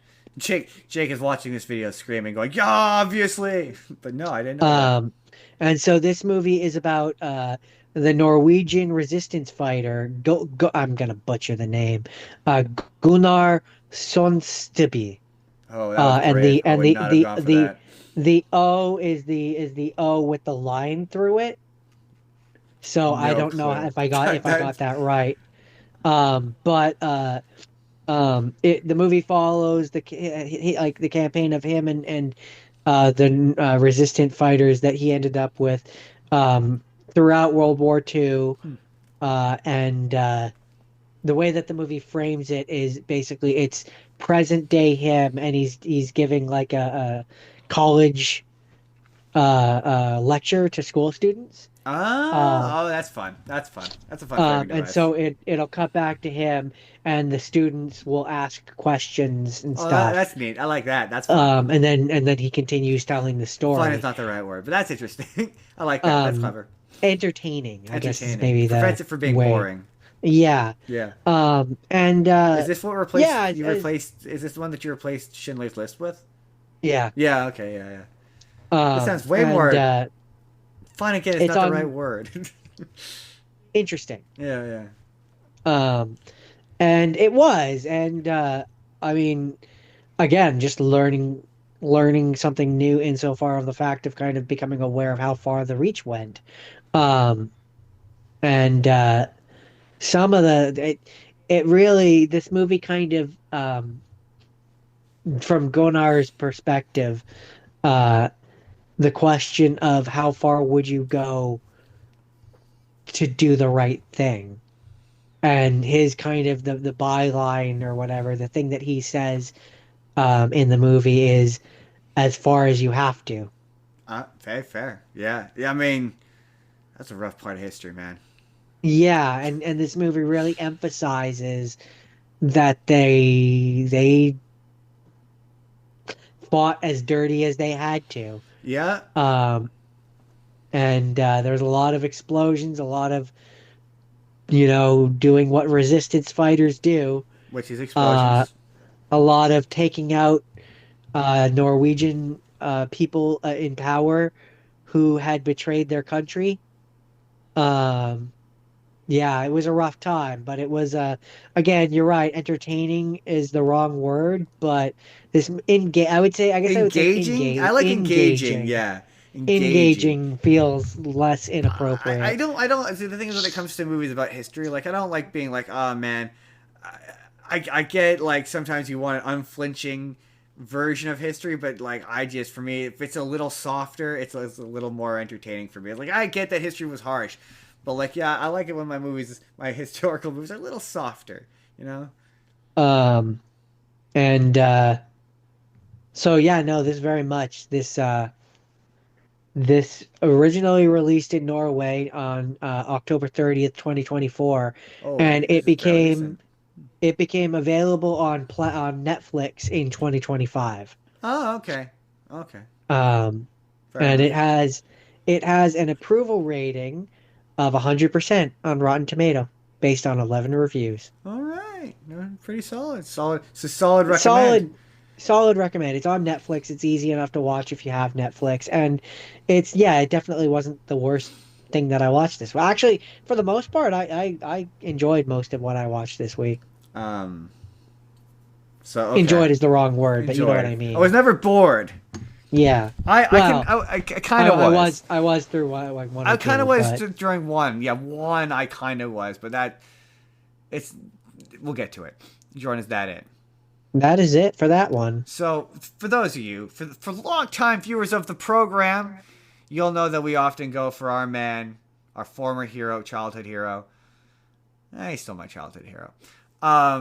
Jim Carrey, the man, the myth, the legend, Jim Carrey. We often go for him, and my number one thing is, and this is gonna sound like a dig, and it is a dig, but okay, this movie I'm about to talk about, I believe he should have won an Oscar for, or at the very least, he should have been nominated for an Oscar because I have positive things to say about him. That I'm gonna bury the lead. I don't usually, but I will have positive things to say about him. After I say, Jim Carrey desperately wanted to win an Oscar. He desperately wanted to win an Oscar. So he did a I mean, series of movies that he thought was going to win him an Oscar. yeah, I mean, it comes across even in like when you go and watch that interview about Man on the Moon, Yes, exactly. where Man the Moon. He thought he where was going to win an Oscar for Man on the Moon. it, well, it becomes apparent that like I don't think he even so much cared about winning the Oscar. He wanted to be seen as more than just haha, funny man do Yes, silly absolutely. things. So like he did The Majestic. He did Eternal Sunshine of the Spotless Mind. He did all of these movies where it was very clear he wants to win an Oscar. And this Yeah, one, well, again, I don't think he cared about the Oscar itself. I think he wanted the validation the that the Oscar brings. yeah, whatever. But he wanted to. The important part is he wanted to be Academy Award winner because there's a bit where he goes to the Golden Globes and he wanted to be Academy Award winner Jim Carrey. And this is the movie I swear he wanted it to be his Brokeback Mountain. There's the next hint. This is I Love You, Philip Morris. It is going to be a struggle to find a PG rated trailer for this. Oof. I remember the first time I saw a trailer for this movie. It caught me off guard. Okay, YouTube is gonna not love this video, and I'm gonna do my best to do this in a PG fashion. So, I Love You, Philip Morris.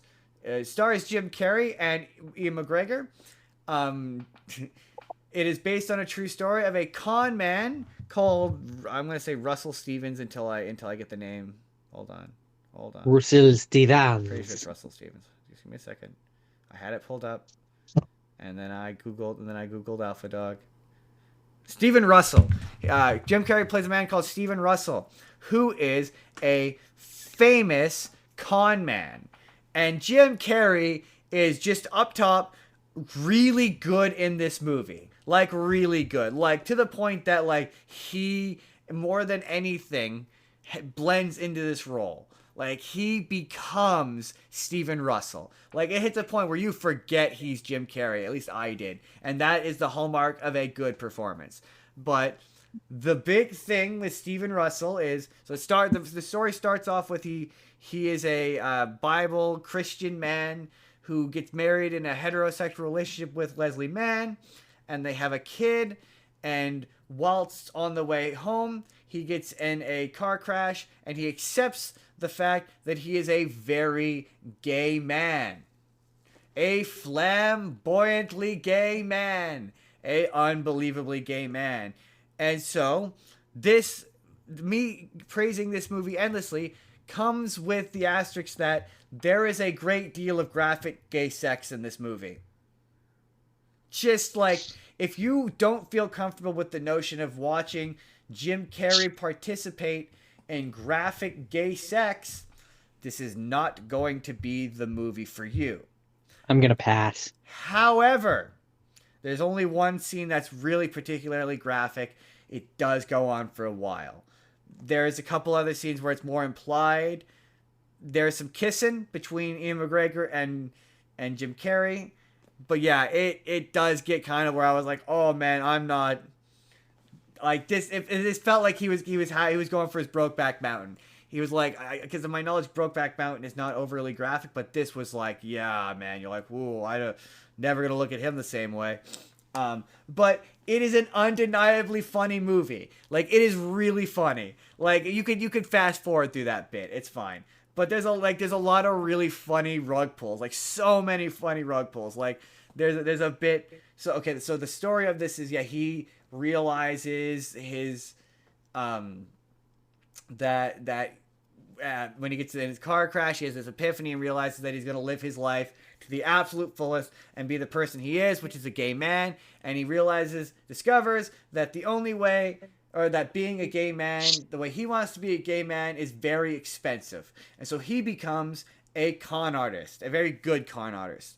And it eventually catches up with him, and the movie is, and the movie is really cool, really good, because it's Stephen Russell telling the story of his life, but Stephen Russell is a narcissistic liar. So it is a really excellent, unreliable narrator story where, like, he's telling the story basically from his deathbed. You think that he's on his deathbed dying of AIDS. So it's him telling the story of his life and how he met Philip Morris, played by Ian McGregor, who he meets in prison. And Philip Morris is in prison for, and this is what I don't understand, like, Stephen Russell eventually ends up getting out of prison before him, but he's in prison for extended period of time for not returning a rental car. So I don't understand why. Maybe that's a super serious crime in America. I don't know. Just doesn't seem like that's years of prison. Maybe like a year of prison. But anyway, they meet in prison, and I mean, a rental car not being brought back doesn't feel like prison time to me. That feels like a a fine. fine, right? But anyway, they meet in prison and At worst. they fall in love, and their relationship is very cute. Like, there's at one point, he gets it exchanged so him and Philip Morris can be in prison, like in the same cell together. They develop a relationship, and one of his neighbors is a character called the Screamer, and he's pretty much exactly what he sounds like. He screams all night, and so Stephen Russell has the Screamer beat up, and he's like, "Did you have the Screamer beat up for me?" Like, he's like really angry. He's like, "Did you have the Screamer beat up for me?" He's like, "No." He's like, "Did you?" He's like, "All right, yeah." He's like, "That is the most romantic thing anyone has ever done for me." And yeah, it's kind of cute, but he treats him like absolute shit. Like, he lies to him, whatever. So anyway, they eventually both end up getting out of prison, and they end up with this domestic life. And Stephen Russell bullshits his way into this banking job, basically. And for this section of the movie, you think like he's having this like domestic bliss. You're like, oh, they're happy. He's like, I have this like cushy job at this as the CFO at this banking job, and he's like, and it eventually gets to it, and he's like, except, yeah, I was robbing them blind the whole time. And it goes back and it shows this entire section of like him, like, he like, oh, I discovered that there was all these like loans that were just sitting there not collecting interest. So I took all of these loans and I put them into this account and just had them generate interest, and it made the company billions of dollars. And I took like I think it was like a 50% commission fee, and took all this money and skimmed it off the top. And then eventually it catches up with them again they all find out, and he's driving back, and he phones the ex-wife because he still has this good relationship with this ex-wife. He's like, "Oh, hey, Russell." He's like, "Oh, hey." He's like, "Are you on the run again?" He's like, "Yep." "You just couldn't help yourself, could you?" "No, you know me. You knew me." There's this really funny moment when he's trying to blend in and pretend he's straight, and he starts taking up golf, and Ewan McGregor's like, he's like, "What are you doing playing golf? What have you become, like a straight man?" He's like, "Yeah, I gotta do it to blend in, honey." And he goes off, and then the next cut is just him playing golf and just whacking at the sand trap. He's like, "Motherfucker, son of a gun!" Just him. Kurt is so funny. It was legit funny. Anyway, there's this, yeah, their whole thing is they've got this whole like tragic love story, whatever, and he eventually sort of revealed like he constantly keeps breaking out of prison to find Philip Morris, because Philip Morris is like, "Oh, are you up to something?" And he's like, "No, I'm not up to something. If you're up to something, you need to tell me now, because I'll never forgive you." So then he gets busted for stealing from this company, and obviously Philip Morris is pissed. He's like, "I'm never gonna speak to you again." And then it's revealed later on that he basically did all of these crimes using Philip Morris's name. So Philip Morris now looks like an accomplice to him, and is now, they want, like, he's on the run from the law as well. He's super pissed. But they ultimately blah blah blah realize they love each other. And Philip Morris, while in prison, finds out that, it wraps back around to the beginning of the movie, that Stephen Russell has AIDS. and he tries to visit him, whatever, tries to get him moved, and he gets transferred to the same prison, and he's like, you were never supposed to find out. And big reveal, it turns out that he's been faking the fact that he has AIDS the whole time. Well, that took a turn. I know it's this big rug pull where he has this big long monologue at the end where he's like, yeah, here's how to get away with convincing your prison that you have AIDS. And it's like, turns out that in deep Texas, they don't really do STD tests all that well, so it's just really easy to lie to them and just say you're gay, and they'll believe you at face value. And it's this big long reveal about and so it really leads into that unreliable narrator of like, you're like, well, how much of this story is and I read about it, and it is real, but I couldn't like figure out, I couldn't find who like much about the real Philip Morris. But yeah, the end of the movie, it reveals that he stayed in prison under guard because he kept breaking out of prison. They eventually kept him under guard 23 hours a day, other than 2 hours where he's allowed exercise. He's otherwise completely monitored. But Jordan, you're probably gonna guess which is the weirdest movie I watched this week. Was it this one? It was this one, Jordan. You better believe it was this one. Did you immediately guess it was this one? I still think that the last one that you described sounded weirder, but Really? Even with all the gay sex? gay sex isn't necessarily weird. It's just a thing that people do. Ooh, you turned that around on me. I quite. There's a couple of there was a couple of moments where I was like, I'm just. Yeah, man, own biases. You know, Slightly uncomfortable. just because, but it's just really because, funny. It is a genuinely funny movie. just because I don't necessarily want to watch two guys fucking doesn't mean that the two guys fucking is weird. Or other people don't want to watch two guys fucking. Yeah, I suppose that is fair. That is fair. I've checked. You have checked my biases, sir, and that is fair. That is a fair thing to say. But no, I genuinely believe he should have at the very least been nominated for an Oscar for this movie.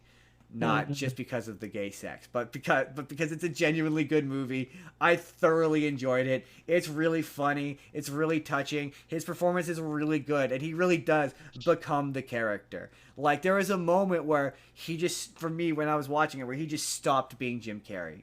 And That's good. That's an impressive acting. That is an impressive act. Yeah, for me at this point. I do think, I don't, maybe not win necessarily, but certainly nominated for an Oscar. But when I make the title of this movie, it will be he should have won because clickbait. That sounds better. Yeah. The title of the video is going to be Jim Carrey probably should have won an Oscar for this movie. And you will be surprised to find out which movie it is. It's not Man on the Moon. Let me tell you. That's it. That's I Love You, Philip Morris. Such a weird movie. Very strange. Okay. All right. So my last rapid fire, I actually, while you were talking about the last movie, made the decision to swap my last rapid fire with this because I just don't have as much to say about this snap. one. And snap. so what is now a rapid fire is the darkest. It's actually just called Darkest Hour. Oh yeah, that's the one. It's Mark Wahlberg, right? No, not Mark Wahlberg. Gary Oldman. Oh. I'm thinking of a different movie. Yes. Mark Wahlberg. Jeez. I was thinking of the Mark Wahlberg oil movie. Oh no, this one's about World War II and another World War II movie. Yes, it's a Winston Churchill. We'll fight them on the beaches and on the land and upside down and left and right. And in space. Oh, we'll fight them in the space. There'll be lasers and pew-pews. I'm Winston Churchill. This is a bad impression. This movie is about early days Winston Churchill. It's during Second World War. It's during the I'm gonna actually get the name right here. The May 1940 War Cabinet Crisis. And from what I have read in this article, it is not necessarily super accurate. What? No. So in this movie, Winston Churchill has a lot of doubt about what he should do and is questioning a lot of his actions. Apparently, that's just not true. I mean, that's just fictitious. Yeah, no, it's true. But in terms of this movie itself, the point of it is that Hitler and his Nazis are Italians are willing to be the negotiators or the middlemen for a peace deal between the British, Churchill, and the Nazis, Hitler, to come to a peace deal, basically. And uh, Winston Churchill in the movie doesn't want to do it, but his war cabinet, in particular, two members of it, are planning to basically do a vote of no confidence and get him out of office if he doesn't at least Yeah, try to that sounds negotiate. familiar. That sounds like history. I actually know a little bit about Um, this period because I watched The Crown. and Some of uh, The Crown. and then the crown comes to Winston Churchill and is like, I side with you. And that's when Winston Churchill gives his big speech. And also there's a scene in this movie where apparently Winston Churchill is riding the tram or whatever and he talks to a bunch of people there. That just doesn't happen. Like that just it's just fiction for this movie. Um Overall it's not a bad movie. It's a little dry at points. I mean, yeah, it's a Um, movie about Winston Churchill during World War II. a We pretty much little expect little it to be dry. little slow. But overall, not terrible, I mean, I I guess. just saw Gary Oldman's bad prosthetics and I thought it was funny. Yeah, it's a little crazy. Drives me a little crazy because, pardon me, I have a particular mental image of what I think Winston Churchill should look like. Cough, cough, Doctor Who. Doctor Um, Who? and this doesn't really fit that bill, No, no, it is not. It did not fit that bill. but it was fine. It was fine. That's fair, Jordan. Is that it? That all you have to say? I mean, I did say that this one I didn't have much to say about it, so. That's fair. So That's the last.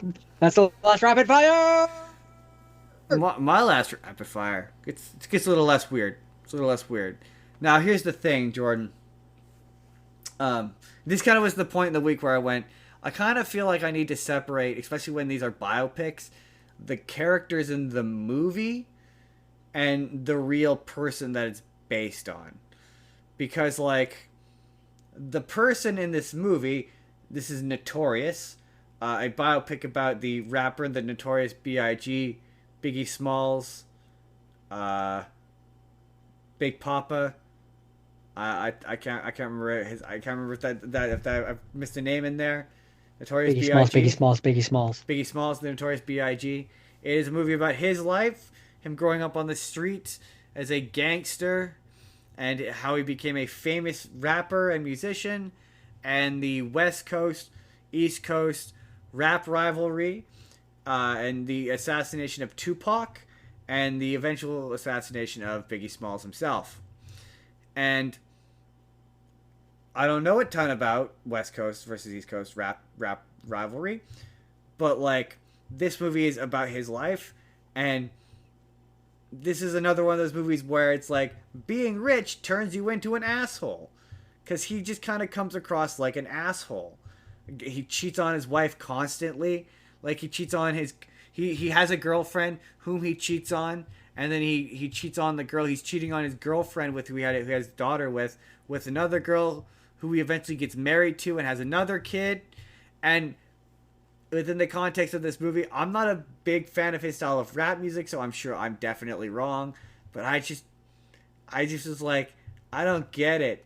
I don't get does talent override common sense? Like he just seems like he's not a very like he just like gaslights a lot of his part. Like at one point he bursts in on he thinks that his wife cheats on him is cheating on him, and he bursts into a photo or to an interview she's doing and like threatens to beat the hell out of her.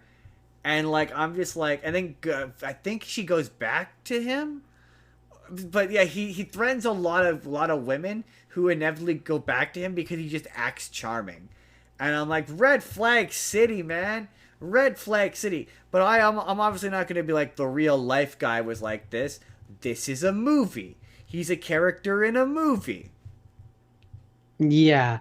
And that's kind of a thing with these things is and that's where I say you tried to research into the real people, and I kind of try not to do that because it's just for me it's easier to engage with them when Yeah, they're but characters. sometimes the real story is also interesting. With this, like I wanted to, because there's a point that the initially Tupac and Biggie Smalls are friends, right? They're quite good friends. But then, um, uh, there's a point, and this is a famous thing in history that happened where Tupac shows up. Like the movie is narrated by Biggie Smalls, and there's a point where he shows up at the recording studio while they're recording his album. And Tupac shows up there, and as he's coming into the building, he gets shot, and he thinks that um, Puff Daddy and Notorious did this, or Biggie Smalls did this, that they were responsible for this, or that like they knew about it. And he says later on, he's like, I can't believe that Tupac thinks we did this. He knows who did this, but it never explains who did this or why. Like that by what I can ascertain from this movie, like seems to be the instigator of the West Coast East Coast rivalry, but they never said who did it. And then Maybe it could be a thing where or legally why. they can't. Maybe, and maybe that's why I was like, oh, I kind of want to watch it. Maybe next time we do based on true story, I'll do the Tupac one because I'd be interested to know Tupac's side of that. Like if he thinks like who they were, why they did it, and yeah. So I obviously read the real story. Same thing with who shot. We never figured out. They never Roger figured out. Rabbit. Well, Biggie Smalls. Who shot Biggie Smalls? Oh, oh. They never revealed who that This was. this is awkward. I Uh, thought you were gonna say uh, who shot Roger Rabbit. I want to look up the actual Who who framed Roger Rabbit? the actual rapper's name. Eminem. Um, Christopher Wallace. What's his rap Christopher name? Walken. I'm walking here. I'm walking here. And the thing that I learned at the end of that movie that I didn't know, I don't know, it just says the Notorious B.I.G. I didn't know that he only released one album in his lifetime. For whatever reason, I thought he released like more than that. But he was in the middle of making a second one when he died. And yeah, the ending of it is quite sad. He was quite talented. He died. Apparently, he died at the age of 25, which blew my mind. I'm like, man, I guess when you're younger, that seems so old. But like in my life now, I'm like, 25 is so young. It's so much of his life ahead of him. 25 is very young. 25, you're still a kid. Yeah. That's what it feels like now. Certainly, at the time you feel like an adult, but like in retrospect, nah, man, you're still like a No, kid. you're You're still yeah, cooking. no, you're You still know, baking. you're still baking. You're like in the cooling down stage of baking, but you're still baking. You're still cooking. Uh, but yeah. I don't know enough about that to speak on with any authority. So when I say this stuff, I don't know what I'm talking about. Like just automatically, flat out, don't know what I'm talking about. I'm the movie guy talking about music in this instance, and but yeah, I definitely I read about it when I was watching it, and from what I could tell, this movie's fairly accurate. Like some of the people involved in it didn't care for it, but apparently Lil Kim didn't care for it. I can see why. Jordan's disappeared. Stop that. Stop doing that. That's it. That's Notorious. Uh, I'm a ninja. I've disappeared. Moving right along. Sorry. This is one of those streams where I've gone off the rails. Um, okay. So now it's time for us to move into the have scenes. And I mean there's really only one way that I can introduce this movie, Justin. Ooh, ooh, oh, And you get there and you buy. Are you fucking die? It's The Wolf of Wall Street. On fucking new issue day? On new issue day, Jordan. Really like this movie. I love that movie. It's probably one of my favorite biographical movies. Oh, I mean, It is really good. I mean, to be fair, the guy it's based on, Jordan Oh, Belfort, he's a monster. he's a piece of shit. Jordan Belfont, Belfort, Belfort rather. Jordan Belfort. I mean, man, there's so many iconic. You crack with me, bro. Oh, so Get hilarious. on the phone! I maintain Leo got robbed. He should have won the Oscar for this performance. It was so good. So, Introduced us to Margot Robbie, like one of my favorite movies. The in pacing a is amazing phenomenal. way. Like the pacing is like this movie is 3 hours long, but it feels like it's 2 hours long. It is like the It does cinematic a good job equivalent of of pacing. doing cocaine. It is so good. One of my all-time Um, favorite movies. Easily my favorite Scorsese film, hands down. so it's based off of Jordan Belfort's 2007 memoir. The Wolf of Wall Street. Um, and yeah, it tells the rise and fall of Jordan Jordan Belfort. Belfort. Yeah. The thing is, there's people out there who think he's someone who think he's a person worth emulating. Or they're like, no, the whole point of that movie is it's supposed to be a No, commentary on excess. He's a piece of shit. That's the he's not a idea. he's not a person to emulate. That being said, he is a person that if you were to say to me he's a person you can learn from, Yeah, I mean, yeah, yes. sure. Yes, that I can agree with, but no, he's not a person to emulate. Also, you do not want to be him. I don't know if you know this. The real Jordan Belfort is the guy at the end of the movie who introduces him to talk at the end of the movie. I actually did know that.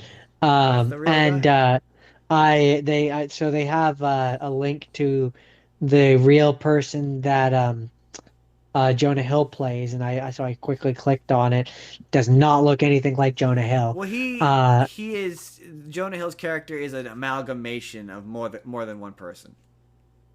I mean, it just says here that he's his business partner and friend Donny Azoff, so it specifically labels one person. Oh, interesting. It's Um, from what because I've done I yeah the who Donnie is. It's not he's not specifically one person. it just lists one person here, so. Hmm. Um, but this movie actually had one, two, three, four, no, three. It has three different sections of scandals. And then it talks about Belfort's reaction and the He loves Margot this movie. Robbie's Margot Robbie's character's She did not. reaction. She did not like this movie. He does like this No, movie. she said that it was accurate. Like the portrayal of their relationship was accurate, Oh, fair. about like how abusive and stuff he was. So she's not inherently against the movie itself. It doesn't seem. That being said, there were controversies for their use of animals. There was what's called the 1MDB scandal. There's thematic controversy and debate. So yeah, this movie I touched on. quote this movie. There's so much. There's so much. The fucking Equalizer. You're gonna call it during the fucking Equalizer? Or Oh man. uh, Um, I love the the bit where he's entire on the boat with a dude. Say that again. did you just tried to bribe me? No, no, no, no, There was no. no actual exchange of goods versus. No, Nice, nice nice try. try. Get the fuck off I get my the fuck phone. off my boat. So good. Uh, I will not die sober. I will not die sober. A fucking what was it? Shoney fucking Benny the Hanna. restaurant. Benny fucking Benny fucking Hanna. Hanna. That's what takes me down. Benny fucking My Hanna. favorite is him doing the So commercial and the good. guy tackles him. Oh, it's just so good. So good. Leonardo So DiCaprio is so good in this movie. I love So this this, movie. yes, he was robbed. So this movie had a budget of 100 million. Justin, you love this movie so much. Can you 500 million. guess? Ooh, a little bit less, 407 I million. did all right. Yeah, I did all right. It did all right.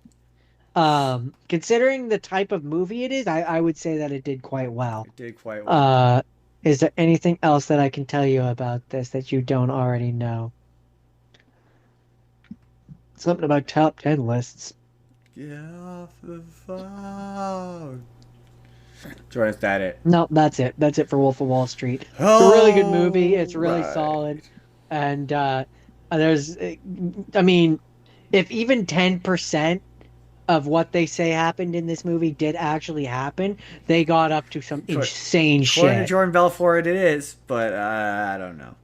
Okay, Jordan. I doubt you're familiar with the story, but let me take you back in time to the '87 Calgary Olympics. Jordan, are you familiar with? Wait, I actually do want to get the day right. A bobsled team? A bobsled team We watched this with called a friend of ours, so called I think so. the Jamaican bobsled team. Well, Jordan, this is not about them. This is a completely different movie called Eddie the Eagle, about a guy in the Ah, same the Olympics as the Hugh Jamaican Jackman. bobsled. Hugh Jackman. Wait, have you seen Eddie the Eagle?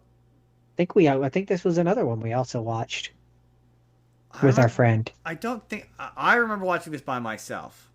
Maybe. I have very much memories of him going down the slope and doing the thing where he has to lean and he's Oh, training to okay. be in it. Yes, absolutely. Streaming to be. So this is about Eddie the Eagle.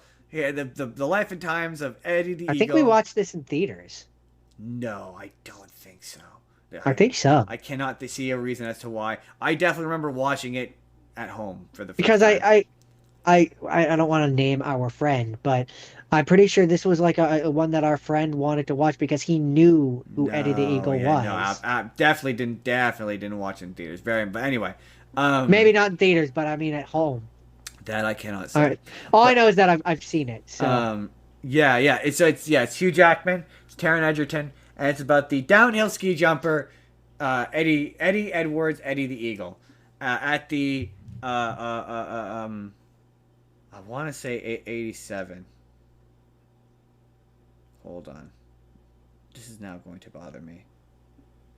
Uh, because 88. uh I was close. the 88. reason why I say that I think our friend was the one who knew about who this was is you said Calgary? Yeah, yeah, yeah. Think about the Oh, I timeline. know, I know. I know I watched it by myself. Anyway, not the point. He would Not the definitely have point. known who Eddie the Eagle Um, was.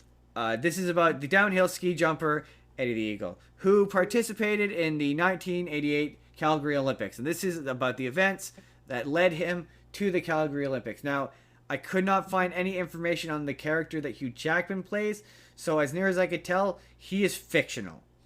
He's basically Wolverine, but he smokes cigarettes. There's a exceptionally funny. A lot of the ski jumping in this movie looks as though it's done by. It looks CGI. Like there's more than one where it's a close up on their face as they lean forward as the bad CGI happens behind them, and it looks like their face has been CGI'd onto a CGI body. There's a particularly funny one where it's Hugh Jackman and he's smoking a cigarette. The cigarette's hanging out of his mouth as he's like going down the thing head first, like no equipment or anything, just on the skis going down the slope. And it looks Uh, really bad and it's really funny. There's a couple with Eddie the Eagle that look really bad and look really funny. And it is a sports cliched movie. Taron Egerton is delightful as this character who's like an affable, nice guy who just wants to ski. Basically, it's about his journey of trying to get the British Olympic Committee to accept him. They don't want to accept him because he's a goober, and it's just funny because this guy is he is he a goofy goober? he's kind of a goofy goober, yeah. He's a goofy Initially, goober. he lands and everyone loves him because he's kind of a character and a personality. And Hugh Jackman's like, no one will ever respect you. So then he signs up to do the super duper high dangerous jump, which, as an aside, he does the 92-foot like drop or whatever, and if you remember this movie, is dangerous. Like Yeah. I don't understand the it's like you basically how this sport works is you fly down a chute that's like sheer, you go straight down and then you fly and you have to land on skis that are like this rail thin pieces of wood and hope that Super it thin, supports super you. long. And you have to land on the weight of your own weight and hope that your legs don't just give out underneath you, like which happens so many times where there's a couple injuries in this movie where they land and their legs just give out from underneath them and they crash and they bail. And I'm like, this looks so dangerous. I don't see the appeal. I don't get it. I don't Yeah, understand it. no, And even just like I don't get it. athletically, it just looks like insanity. I don't understand the like at least like It looks with like it looks like a fast track to a broken leg. right or neck or like at least with like we're gonna talk about sports next week, but like with basketball and like hockey, like I see the appeal of like defeating an opponent. This is like what do you have to show for this other than broken ankles or broken spine or like near like in the case he bails on one of the jumps and nearly dies. Like I don't get it. I don't understand this sport, but I'm sure someone does. But it's just funny that like yeah, at one point they mentioned the Jamaican bobsled team offhandedly, and it's just funny like oh yeah, this is the same Olympics that the Jamaican bobsled team was at. That's wild. These Olympics were wild. The 80s is a hell of a time, man. I'm definitely learning that. The 80s were a This hell of a is time. Just a weird time. just a weird time. Just a yeah, weird time. But that's Eddie the Eagle. I enjoy it. It was a delightful movie. It's it's what's the word I'm looking for? Sports movie slop, where it's like Mhm. uplifting, but it's cheap and it's effective. Where you're like, oh, yeah, Inspirational. it's inspiration porn, basically. I'm coining that term right now. Inspiration porn. Oh boy. Okay, so my second half scene, nice little short one, hour and a half, called 127 hours. It's a shame we had with James. It's a shame James Franco got canceled. I mean, that doesn't change the fact that this movie is really This good. movie is really good. Yeah, this was the one that was like that made us rethink Buried because we used to be like, oh, I hate that takes place in one location movie, but like this and like Phone Yeah, Book. but like no, that wasn't the issue with that movie. That the issue that we always had with that movie was that they didn't like they needed to have one more scene or wild tangent, but they needed to have like one more scene which showed how he got in the box. Yeah, That's what this movie, that's what the phone booth one yeah. had, is they have the scene which show you how he gets to the point where he's stuck. He Anyways, to talk about this movie now, this movie's solid. um, He won the Oscar for this, right? I Pretty sure. I know he got nominated for it. I can't remember if he won or not. Because he did the movie he did after this. Because there's always the movie you do after you win the Oscar that's weird. He he definitely got nominated for 6 Academy Awards. Yeah. And the film received nominations for 8 British Academy Film Awards. I I don't think I see think he anything won. about winning. I think did he win Best Actor? Okay, let's see. Let's see what Google will do. Hold on. Did James Franco win an Oscar for 127 hours? Anyways, while you do that, so the movie apparently No, he didn't win. He was nominated, but he didn't win. in terms of its accuracy, because it's based on a book that Yes, the guy who fell, the Danny he Boyle, did cut off his arm. not Danny Boyle. Danny Boyle's the director. Uh, yeah, I'm looking for the name of the actual guy. Yes, Aaron Ralston, I guess his name would have been. but he did actually cut Um, his arm off. That did happen. yeah, no, I mean that because you see in the final moments, you see pictures of the real Oh, guy. I love it when I discovered that this week. I love it when biopics show the real guy at the end. Or at least I think it was the real guy. Um, and yeah, you see that he had a son, and he got married, and It's he one of the still things hikes, I like liked or about still climbs or whatever. And one of the final shots that you see, from what I recall, is he's got the prosthetic and he's got the climbing thing on his hand. oh neat. Yeah, I love it when the movies But show the real it guy at does the end. You're like, it oh, does make clear that he learned from the lesson of this, where now anytime he goes climbing, he makes sure he tells people yeah, that you he's going. absolutely tell people. Yeah, oh man, Um, Solid performance from James Franco. Solid performance. oh, so good. The slow watch as he becomes dehydrated and weak and crazy. Right? Um, like and just absolutely insane. The moment where he's out of water and he has to drink his own apple juice, His own apple and juice everywhere. I watched that scene and I'm like, yeah, Hey like man, it's technically sterile. I don't care. It's still gross. Um, but yeah, no, according to the Aaron Ralston, um, other than a few things that they changed from his book, uh, like how the girls that he meets in the beginning, apparently in real life he doesn't actually take them to a pool where they fall down and swim together and do all that. Apparently in real life he gave them some climbing tips and then they very quickly separated and went on their I ways. mean, that makes sense. Um, um, but other than that. He said it was as close to a biographical film as you could possibly get. Huh. Neat. So it was apparently pretty darn accurate. Uh, yeah, the book was Between a Rock and a Hard Place, which, as an aside, is a great name for what happened to him. I mean, yeah. Yeah, it is. That's a Um, great name.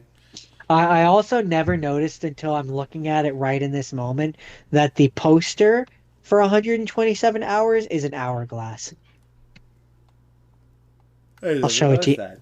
I'll show it to you after, but it's got the blue sky on top and it's got the hourglass figure, the sunrise on the bottom, and there's the stone with him in the middle, which is supposed to be like Sunrise, the sand falling sunset. through. Sunrise, Um, sunset. it had a budget of $18 million.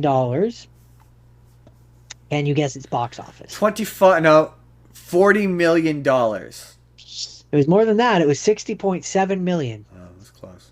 That was close. So, it did fairly It did well. respectable. It did respectable. Yeah, he got nominated for an Oscar. Did not win it.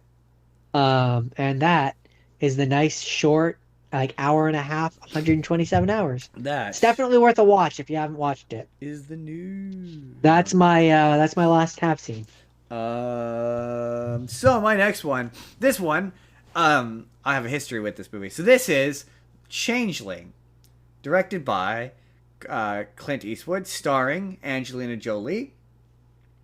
It is about Angelina Jolie's son disappears, and the police return her son, and she's like, "That's not my son." And the police try to convince her that it is her son. All set to the backdrop of a serial killer.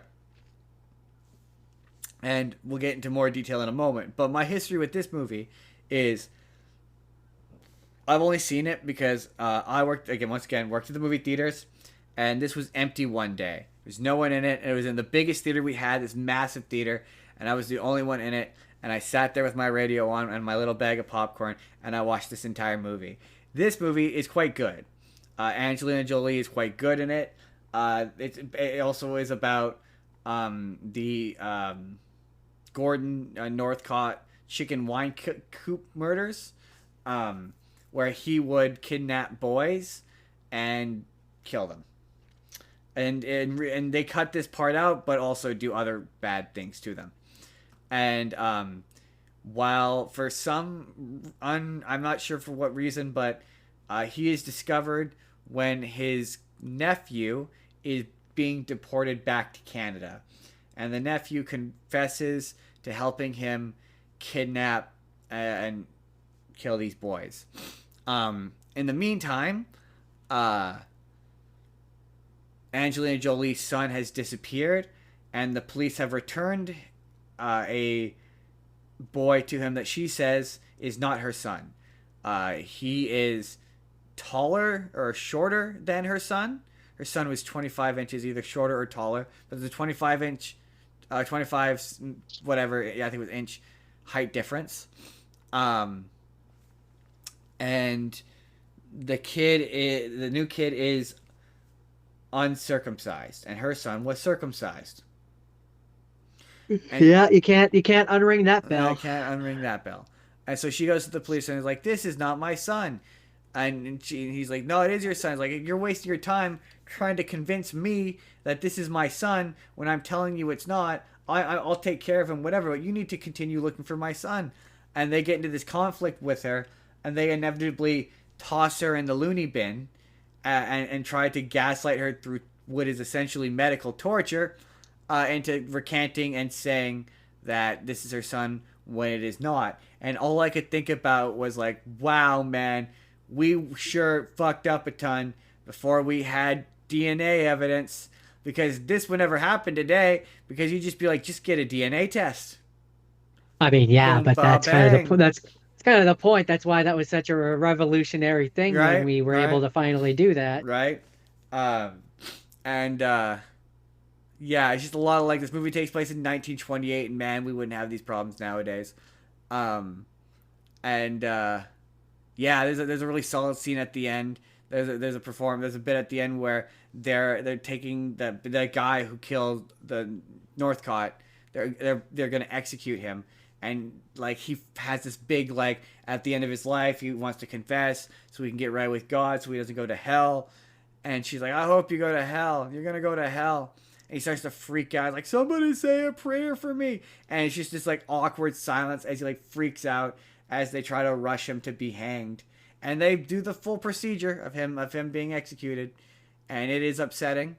The entire bit with her in the mental institution is upsetting. There's a reason we got rid of mental institutions. They are awful. To be fair, it is a movie, but like, movies have never made those places seem pleasant.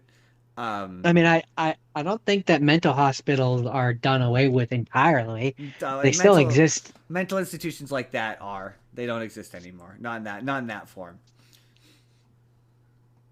I just meant generally. They exist as like, in some cases, as like a department of like the hospital, but they don't have full blown mental institutions anymore. Those don't exist because patients were abused horribly, so they shut Okay. most of them down. Um, what else? What else about Changeling? Uh, this was based on a true story. Um, just like at the end of the movie, this was apparently quite accurate. The person who wrote it was very particular about it being accurate to the real story. They were like a television writer that wanted to be taken seriously in movie world. So apparently he spent years writing it and researching it. Um, there's apparently a lot of eerily similar details to real life. She never found her son. It's revealed at the end that the son escaped with another boy and may be alive, but like, also, I just kind of feel like by the end of it, it had been, I think, like multiple years. So it just feels like if he was alive, he would have found you by now. So I don't think he is, um, Depends on what age he was taken but and yeah. how indoctrinated he became. Well, no, I mean, the way the guy was, he was keeping him in a chicken coop and he would yank him out. Like, if he escaped, like, it would, the whole thing was like, when the other boys escaped, and when they escaped, the reason why they didn't come forward was because they were too scared. But once the guy was executed or in jail, then they would have no reason to be scared. In real life, they cut out this character, but in real life, the mom of Gordon Northcott, I'm pretty sure I'm getting his name right, basically confessed, and confessed to helping him and was his accomplice. And she said that she killed him, the Walter, the Angelina Jolie's son. She confessed to having killed him, but she, to the end of her life, maintained that he was still out there somewhere. But yeah, it's, if you like, for you, Jordan, I can't think of a Clint Eastwood movie you've seen other than Gran Torino. Yeah, It's kind of that's the got that. only. Like, Clint Eastwood movies are really sluggish, like in their kind of delivery, but the line delivery is still good, and it's engaging, and it's not fun to watch, but it's engaging, like you said. You would probably like this. In fact, I'm surprised I haven't convinced you to watch it before. I Anyway, mean, that's Changeling. okay, that's your final thoughts. That is my final thoughts. Okay, time for us to move on to have not scenes, and Have not this was seen. originally a rapid fire, but it got upgraded, and it is called Zodiac. Ooh, yes. The Zodiac. Oh yeah, Because I felt like between you and me, we would both have more to say I about mean, this one. I've seen this movie. I've only seen this movie once, but I've read part of the book it's based on. It's Because this based on two movie, books. yeah, I've read the first one. It's based on Robert Graysmith's Zodiac Yep. and Zodiac Unmasked. Yes, and I've read the part of the first one. It's not very good. It's like this thick. It's very thick. It's a very thick book, and it's very boring. And a lot of it is fiction. A great deal of it is fiction. Like I mean, it's a lot of it is one man's obsession, like obsessive obsession with yeah, the but the Zodiac book killer. the book itself is more or less fiction. Like it's not very. It's like you wouldn't treat it as a nonfiction source of information on the killings. It's more of a narrative than it is. But yes, when I was in Yeah, high school, and this movie very much it it has its feelings on who the Zodiac killer oh for sure, is. yeah, it absolutely is, and Uh, I don't think it's him. I don't think it's him. I don't know enough about the real thing to kind of say that. Well, okay, so in I know that it's Arthur Lee Allen. yeah, yes, this movie thinks it's The one person that they actually came out and accused. yes. Well, no, they've Um, accused a few people over the years, but like at the time, the only actual person that they thought, and there's a lot of people who still think it's him. I don't think it's him. According to the Wikipedia of the Zodiac killer himself, it says the only man ever named by the police as a suspect is Arthur Lee Allen. Yeah, but there's been a lot of updates. There's been a lot. There's okay. There's a really good video I watched on the Zodiac killer that I was gonna send to you, except for it's like 2.5 hours long. It's quite long, but Like it does say other suspects. but There are other suspects here. It's just they weren't publicly it stated as by the police. it makes this video I watched makes the really good case that the killer itself is basically that all the Zodiac killers are multiple killers. Basically, they're different killers that the person writing the letters took credit for, and they're unrelated killings because when you look at the evidence surrounding them, there's too many inconsistencies amongst the murders, and there's a really I think it might have been Lee Arthur Allen, but there was a particular person suspect early on that they had who the writing style of how the Zodiac killer wrote, it appeared there was a linguistics expert that studied it that said it had the appearance of someone who was intoxicated. Well, that's where in this movie, there's a point where one of the detectives or whatever, it said I don't remember specific details, but it said that he later gets demoted because it's found out that he was writing fake ones. Yeah. Well, there's Um, the but basically I think there was one guy who did like the first four or yes. something like that, and then after that point it became so well known by the public that other copycats started taking advantage of the pseudonym, basically like the equivalent of like the Scream movies, Yes, how yes, I there's a yes. bunch of different ghost Yes, faces. I think that's what it is. But like they again, it's a casual criminalist video, which I'll send to you. And yeah, they made the really good case that yeah, it looks like when you look at the evidence and all the Zodiac killings stacked, especially as it goes on, that these are unrelated killings that don't have anything to do with each other. That the guy writing the letters to the police took credit for. That the guy who was writing the letters and the killer himself were different people. It wasn't the same person. Yeah, I mean, I think maybe in the beginning it was the same person, and I think that he stopped or he died or whatever happened to him, Yeah. and then there was a mantle, there was a thing that freaked the fuck out of the public, and people took advantage of it. Well, yeah. Well, the Like because not as like a concerted effort or like part of a scheme, but like five different people all saw the opportunity to make use of this I thing, think so. and they did. But yeah, there's definitely evidence that again, the guy who was writing the cryptids and all that to the police and the actual killer were different people. They weren't. It wasn't the same person. There's a lot of Um, evidence that supports that, and there's a lot of evidence that supports that. Basically, the guy who wrote these letters was like this arrogant. I think it is that there's people who think that the letters were written by Arthur Lee Allen because the letters do match his penmanship, and the theory was that he would get blackout drunk and write these letters into the police while drunk, while intoxicated. And this is basically like the 1950s, 60s equivalent of getting drunk and going on Reddit, basically. Mm-hmm. And it was very compelling. I was like, oh, you know what? Yeah, I believe this. I believe this theory. This movie, though, definitely wants you to think that Oh, Alan for was the one sure. who did it. Because Robert Um, Gray Smith or whatever thought it was Arthur Lee Allen. it was Dying Day. I don't actually know if he died, but um, yeah, no. In terms of a movie, it's fine.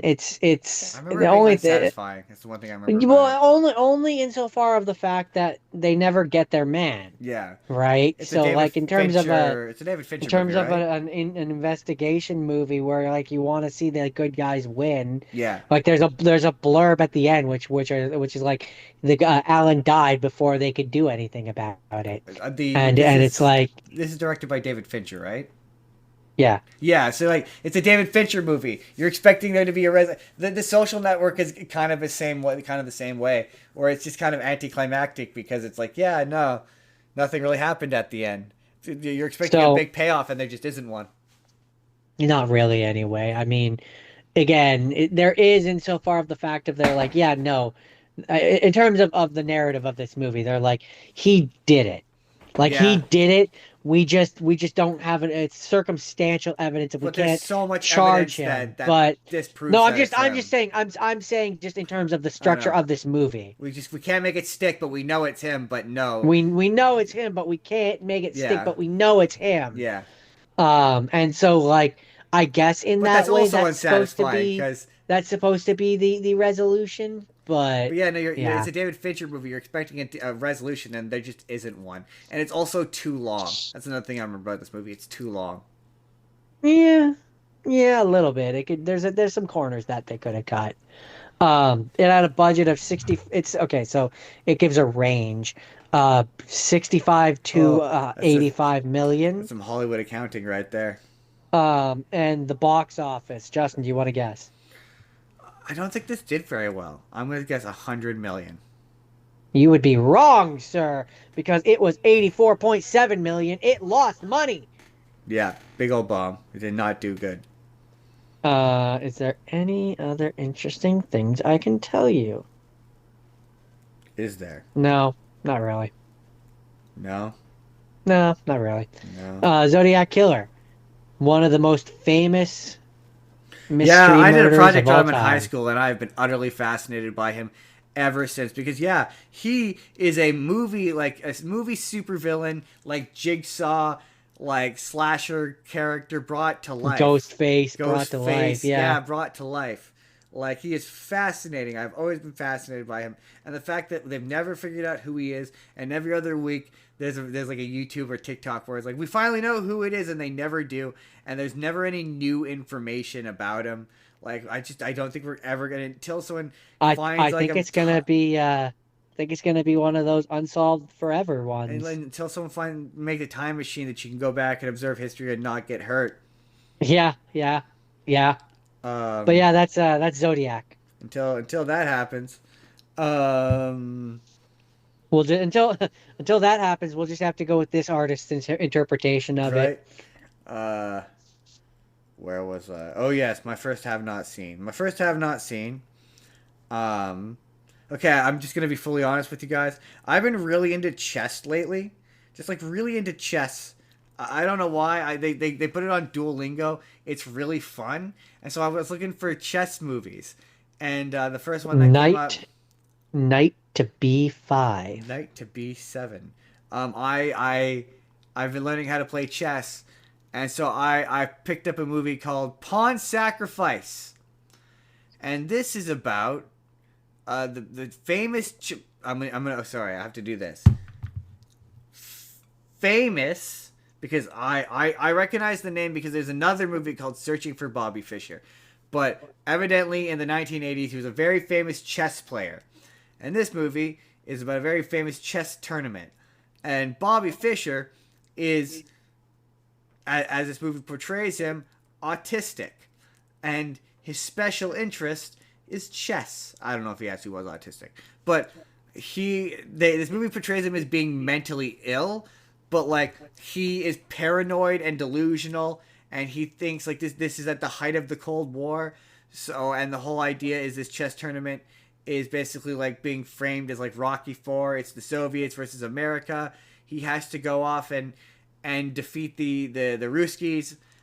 But like the movie constantly portrays the Soviets, and I don't know if this is deliberate or intentional, but it constantly portrays the Soviets as being reasonable, and like Bobby Fischer keeps making all of these demands. Like he demands more money. At one point, they're trying to do this tournament, and there's this big audience, and there's cameras everywhere. And he's like, I won't play chess unless there's no audience and no cameras and there's nobody around. And they managed to negotiate him down to like one shitty camera and a few people in the room. But like he keeps making all these demands and is like basically portrayed as being utterly insane. He thinks like the government is spying on him and he's totally delusional, and they all know that he's cracked. And it's just really funny because a lot of the stuff that he's saying, politicians say today as if it's perfectly normal. But this movie is like, no, people like this are unwell. Like they're not okay. Like the movie So, goes so far as to call him so I, mentally ill. I feel like you're trying to say something about current politicians. Are you trying to say that they're all mentally unwell? I'm just saying that we used to treat them as Will such. you, Yes. will you here and now make the controversial statement that they are all mentally unwell I people? will not commit to that one way or the other. But But you're definitely thinking I'm it. definitely thinking it. No, I'm definitely implying it. But as the movie goes on, he gets progressively more and more. Like at one Hmm. point, he's on the phone with his sister, like freaking out because he thinks both the CIA and the KGB are spying on him. And the at the end of the movie, and how you're like, oh, it does the card thing. Well, it does the card thing while showing clips of actual Bobby Fischer, and he would go on to, um, uh like he won the tournament and he beats, spoiler alert, he beats the Russians, and then he gets into trouble with the law for some meaningless crime and goes to prison and disappears from public life, and then goes to fight, or goes to do a tournament in Moscow at the height of the Cold War, which is expressly forbidden, and a warrant is put out for his arrest, and he goes on the run and goes into hiding. And the final clip is of him coming back out of hiding, like as an old man, and like I don't know how to describe how he looks other than exactly the way you think a guy who thinks the government is out to get him would look like. So crazy. He looked So crazy. like long hair and a long gray beard, like down to his chest. Yeah, that Exactly right. Yeah, tracks. yeah. You could picture it in your head. Yeah, yeah. And the big thing with this movie is like it kind of wants, it's a drama, but also kind of wants to be a sports movie because it's about chess. And like for me, I'm like the 1980s must have been really boring because it's just hard for me to picture a time where anybody would be that invested in a chess tournament. It's chess. I just don't think chess Eh, is that interesting. I mean, I don't know. They have whole things about it. Chess is a very But that's where I'm like, yeah, prolific once again, what the thing. fuck do I know? You To be know, like fair, there was a whole thing about chess robots and people beating robots and I mean, I don't know. I get. I'm currently learning against a robot, and it doesn't really feel all that impressive to beat a robot. Um, but I am enjoying it, and I'm having fun. And I looked into it. Chess is apparently, it originally is not an English game. It comes from, I looked this up, India, I think, in the 5th century. huh, interesting. And it is what it is exact. It is what it looks like. It's about tactically learning how to think tactically in terms of armies. But you'll just like, okay, a big thing with this cinematically is so there's obviously, it gets to the big tournament at the end where he's fighting the Russian played by Liev Schreiber, and when you don't see the whole board, chess isn't all that interesting to watch. Chess to me is interesting when I can see the whole board and I can see the moves he's making and I can try to find all the moves he can make and figure out which moves he's going to make. It's not interesting Yeah. when you can only kind of see the board obscured. So a lot of the climax is just them going, hmm, hmm, hmm, and then shaking a guy's hand. You don't really get to Rook see them, Rook to or them G17. saying that, and I've never fully understood how that works. And also, even though I'm learning, I still don't fully understand what causes a draw versus just letting you chase around a guy's king for 20 minutes. Like, I don't. Check. I don't know. I'm not good enough at chess or know the rules well enough. But yeah, just cinematically, watching two guys play chess is just not very exciting to watch. And a lot of this is like, hey, I will say, Toby Maguire, he's Bobby Fischer. He does a great job of just coming across like an asshole, but it's weird. It's like they make it like, oh, he's just eccentric, but a lot of it is that they say, oh yeah, he slowly lost his mind. But a lot of this movie portrays it as the people who surround him were like, he's kind of off his rocker and he's not okay and he's mentally deteriorating,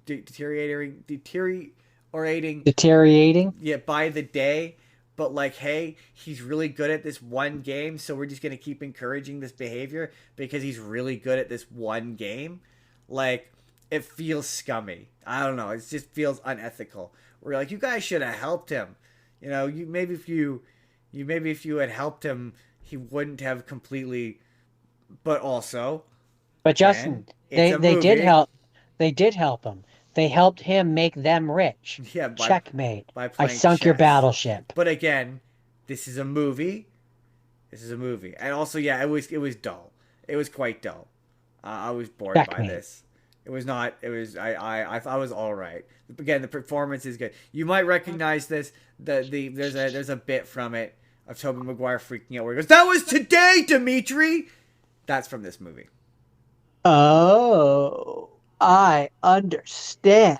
That is it. Ah, That is Pawn Sacrifice. I really want to find a way to watch The Queen's Gambit. I thought for sure The Queen's Gambit would be based on a true story, and it wasn't.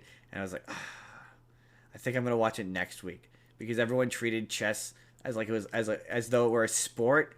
So I'm just gonna be like, it's a sport, even though I don't consider it a sport. It's also why I'm considering watching a movie about uh, cheerleading. poker because they consider poker a sport. Actually, no, I already have my list going. I'm shoddying at least one movie, which I will tell you off stream. Are those your final thoughts about that movie? Yeah. This is a sneak preview of next week. My next one is also a sports movie. Okay, so my next movie is partially inspired by a true story. It's called The Terminal. Yeah, that was true story adjacent. There was a lot of Uh, details they changed in the story to my it's recollection. inspired by the true story of Mayren Karimi Nasseri, who lived in Terminal 1 of Paris Charles de Gaulle Airport, France from 1988 to 2006. Wow, that's a really long time. Yes, it is. That is a Much longer, really long time. much longer than what happens in this movie. Wow, often the movie Um, is longer than real life, but that is a really long time. because in the movie it's like 8 months or something like that. Yeah, how is Um, that how do you live in the place for years? Well, the big difference, I was reading a little bit about the other guy. The big difference is, for the longest time, he was able to fly between the UK airport and the France airport, and it was at a certain point they lost his paperwork. So then he was stuck there, and the reason why he was there in the first place was because he something to the effect of he got booted out of Iran, and applied for asylum in one of them. I don't remember which, and got it at a certain point. And then in 2006, he left the airport because he got sick, and he ended up at a hospital. And then I think it said it was 2022, he ended up back at the airport, where he died. Oh wow, he died. He died the way he lived. At an in an airport. airport, Yeah. at an airport in France. Man, that's So depressing. that's one of the big differences, is that it was the original story was France and not in the United States. The other big The difference United is States that of America. the other big difference is that the original person that this is based off of loosely was from Iran, not an unknown made up European Russian style country. Um, but I really enjoyed this It's got movie. the tooch. More importantly, it's got the It's Hanks. got the Hanks. But Jordan, no, more importantly, it's got the tooch. No, more importantly, it's got the Hanks. Who's not loving the tooch? Who's not loving the Hanks? The tooch is good in everything. I mean, so is the I Hanks. don't know that the Hanks is good in everything, but the tooch never misses. No, no, no, no. I don't know about the Tooch, but the Hank is a rock star, which is why he's been in like so many things. So many things, Justin. I mean, that's true. That is true. If I had a quarter for every Tom Hanks thing that he was in this week where he was playing a person that was based on a real person, I'd have 2 quarters for this week alone, which isn't a lot of quarters, but it's weird that it happened twice. I mean, it's a whole 50 cents of quarters. Um, I thoroughly enjoyed this movie. So over the course of this movie, he's stuck in the airport. The one guy wants him out. Sally Tucci. I think you said he was the Tooch. It's the tooch. Um, he wants him out because he wants him to no longer be his problem because he's up for a promotion. And so he keeps trying to trick him into illegally leaving the airport. And then by the end of it, Tom Hanks gets the autograph that he came to New York for and goes home. He goes home, and then Finally, everyone's happy. It's a happy after ending. after living in an airport for like 8 months. God, I can't spend an afternoon in an airport without going crazy. Right? I hate airports. Can't I can't imagine spending 8 months trapped in one and having to scrounge money and food and this and that. Oh, all while not speaking the language. Right? That sounds That awful. sounds like hell. Uh, so this movie had a budget of 60 million. 60, Justin. 60 milli? 60 milli. 60 milli? Justin, for all the marbles, can you guess what the box office was? 100 milli. Ooh, you would have lost all your marbles because it was 219.1 milli. Wow.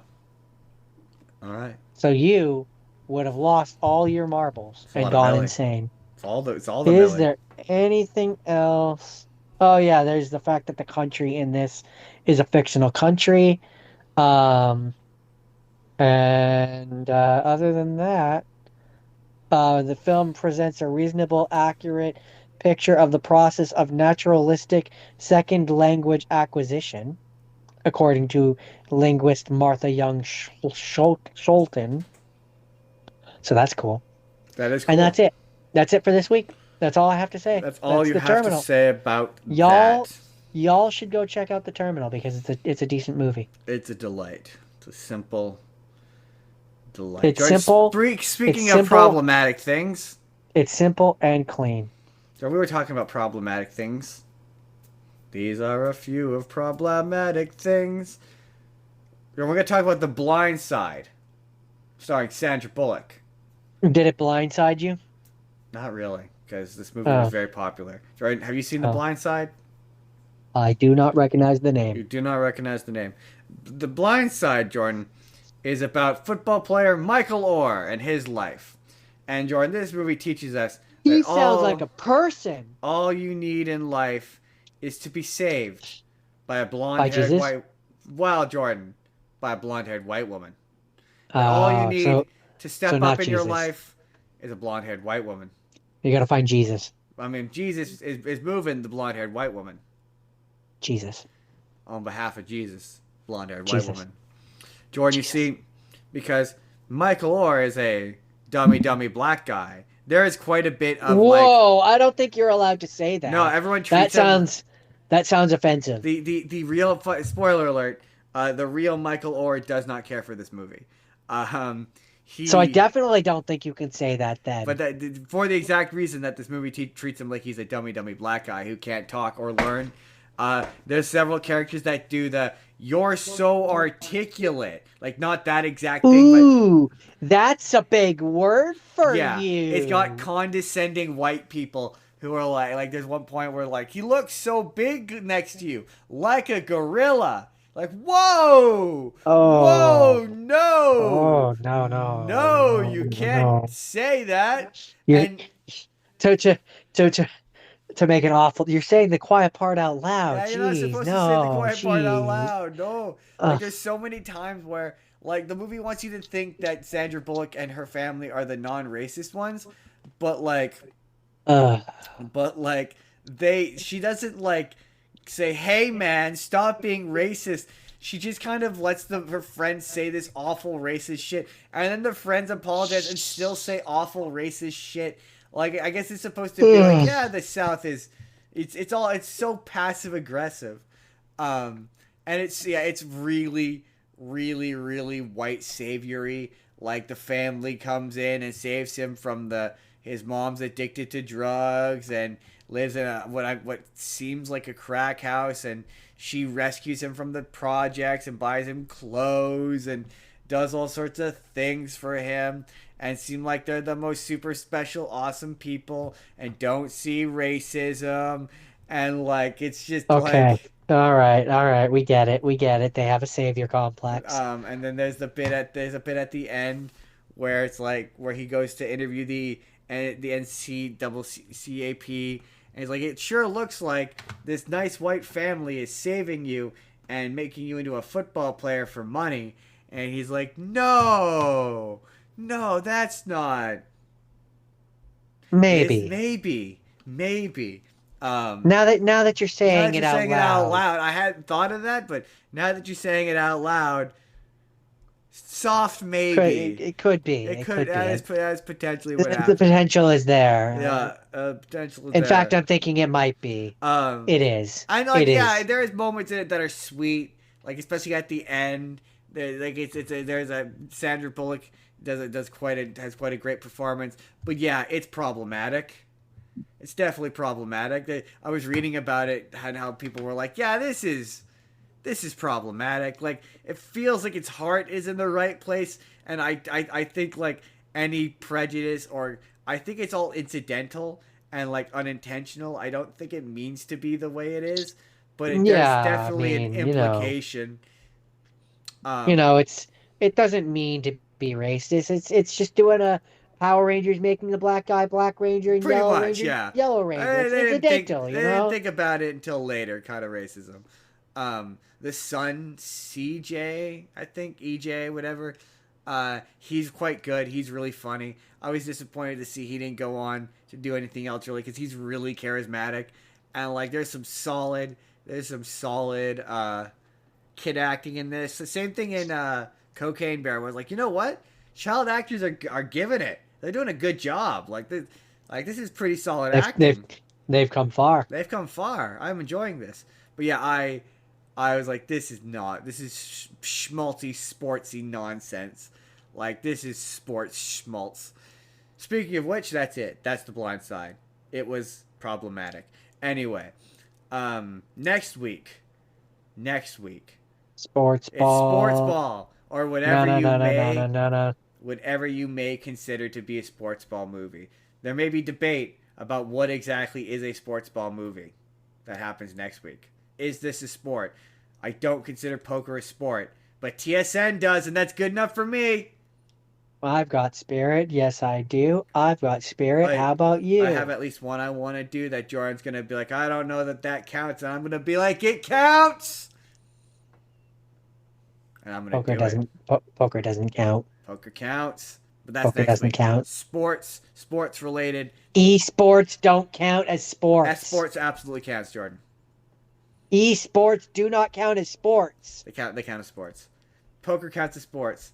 Swear to Chess is God, apparently a if you come to sport. me, if you come to me and you're like, yeah, I watched a movie about a documentary about a League of Legends competition, I'm gonna be like, that's not a That sport. counts. According to Google, it No, counts. No. Chess is apparently a sport. It counts.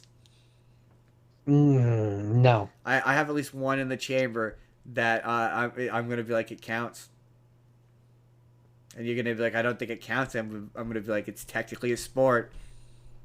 But that's next week. That's next week. Looking forward to that. Also, I also want to watch the Smashing Machine. Definitely gonna watch the Smashing Machine. Anyway, that's next week. Come back for that. Hopefully, it'll be longer than an hour and 25 minutes, like our first attempt at sports Be ball. there. Be there. Or be square. Also, tell your friends to subscribe to us. And like, subscribe, share. We gotta do that to like, Jordan. subscribe, share. Jordan. Like, subscribe, share. Where can the people find you? Oh god, he's dying. He's dying. I do Minecraft Monday He does Minecraft on Monday. Twitch. My account is Zethgore187. His account is F187. You know, we've been working on clearing a mountain for months now. He's One day clearing we'll finish. a mountain, and he's been doing it for months. And I'm also here He's doing also this. here doing this On Sundays. on Sundays. Pacific time? 11? Pacific Standard Time, 11 a.m. typically, thereabouts. Ish? Depending on the day. Like and subscribe. Like and subscribe. You can find me on TikTok. I'm Justin Spurr on TikTok. My personal TikTok has become political in recent months, but I'm there. You can follow us on the Spur of the Moment P on TikTok. That's where we post clips there multiple times a day, every single day. You can email the show if you want to come have a spur of the moment conversation with us, or just if you want to chat. That's fine. You can join the Discord. There's a Patreon. I think that's all of the spaces. If you no, you gotta do the end card. If you want to see last week's episode, which was our Halloween special, it's not Halloween, but you can still watch a Halloween special. Who cares? That's the box on the left. If you want to see Jordan, what happens if they click the box on the right? YouTube is going to tell them what they think, what YouTube thinks they should watch. Exactly. Jordan, why should they subscribe? To get more content every day of the week. Every day of the week. That's Monday, Jordan. Monday, what are they getting Monday? Monday they get a video. What about Tuesday? A video. Wednesday? A video. Thursday? A video. Friday? I think they're getting the idea that it's just going to be a video. Saturday? I mean, well, I'd be shocked if there wasn't a video. There's a video on Saturday, and then Sunday it's the podcast. Multiple times a day. There's shorts. There's content here every single day. That's why you need to subscribe. There's so much. There's a video for anything. For any occasion. Do it. You should do it. You should subscribe. Do it. Or just Do like the videos. I mean, I like it if you'd watch them. But if you like them, the algorithm's cool with that too. If you just hit the thumbs up button. But hit subscribe. And hit the bell. So you know when you're going to get those videos if you don't hit that bell. That's every single day. For you. Nom nom nom nom content. Subscribe, like, do all the things. Leave comments. Tell us. Share your thoughts. Talk about anything you saw in today's episode if you watched the whole thing. We'll see you guys next week. Sports ball. Sports ball. We're out.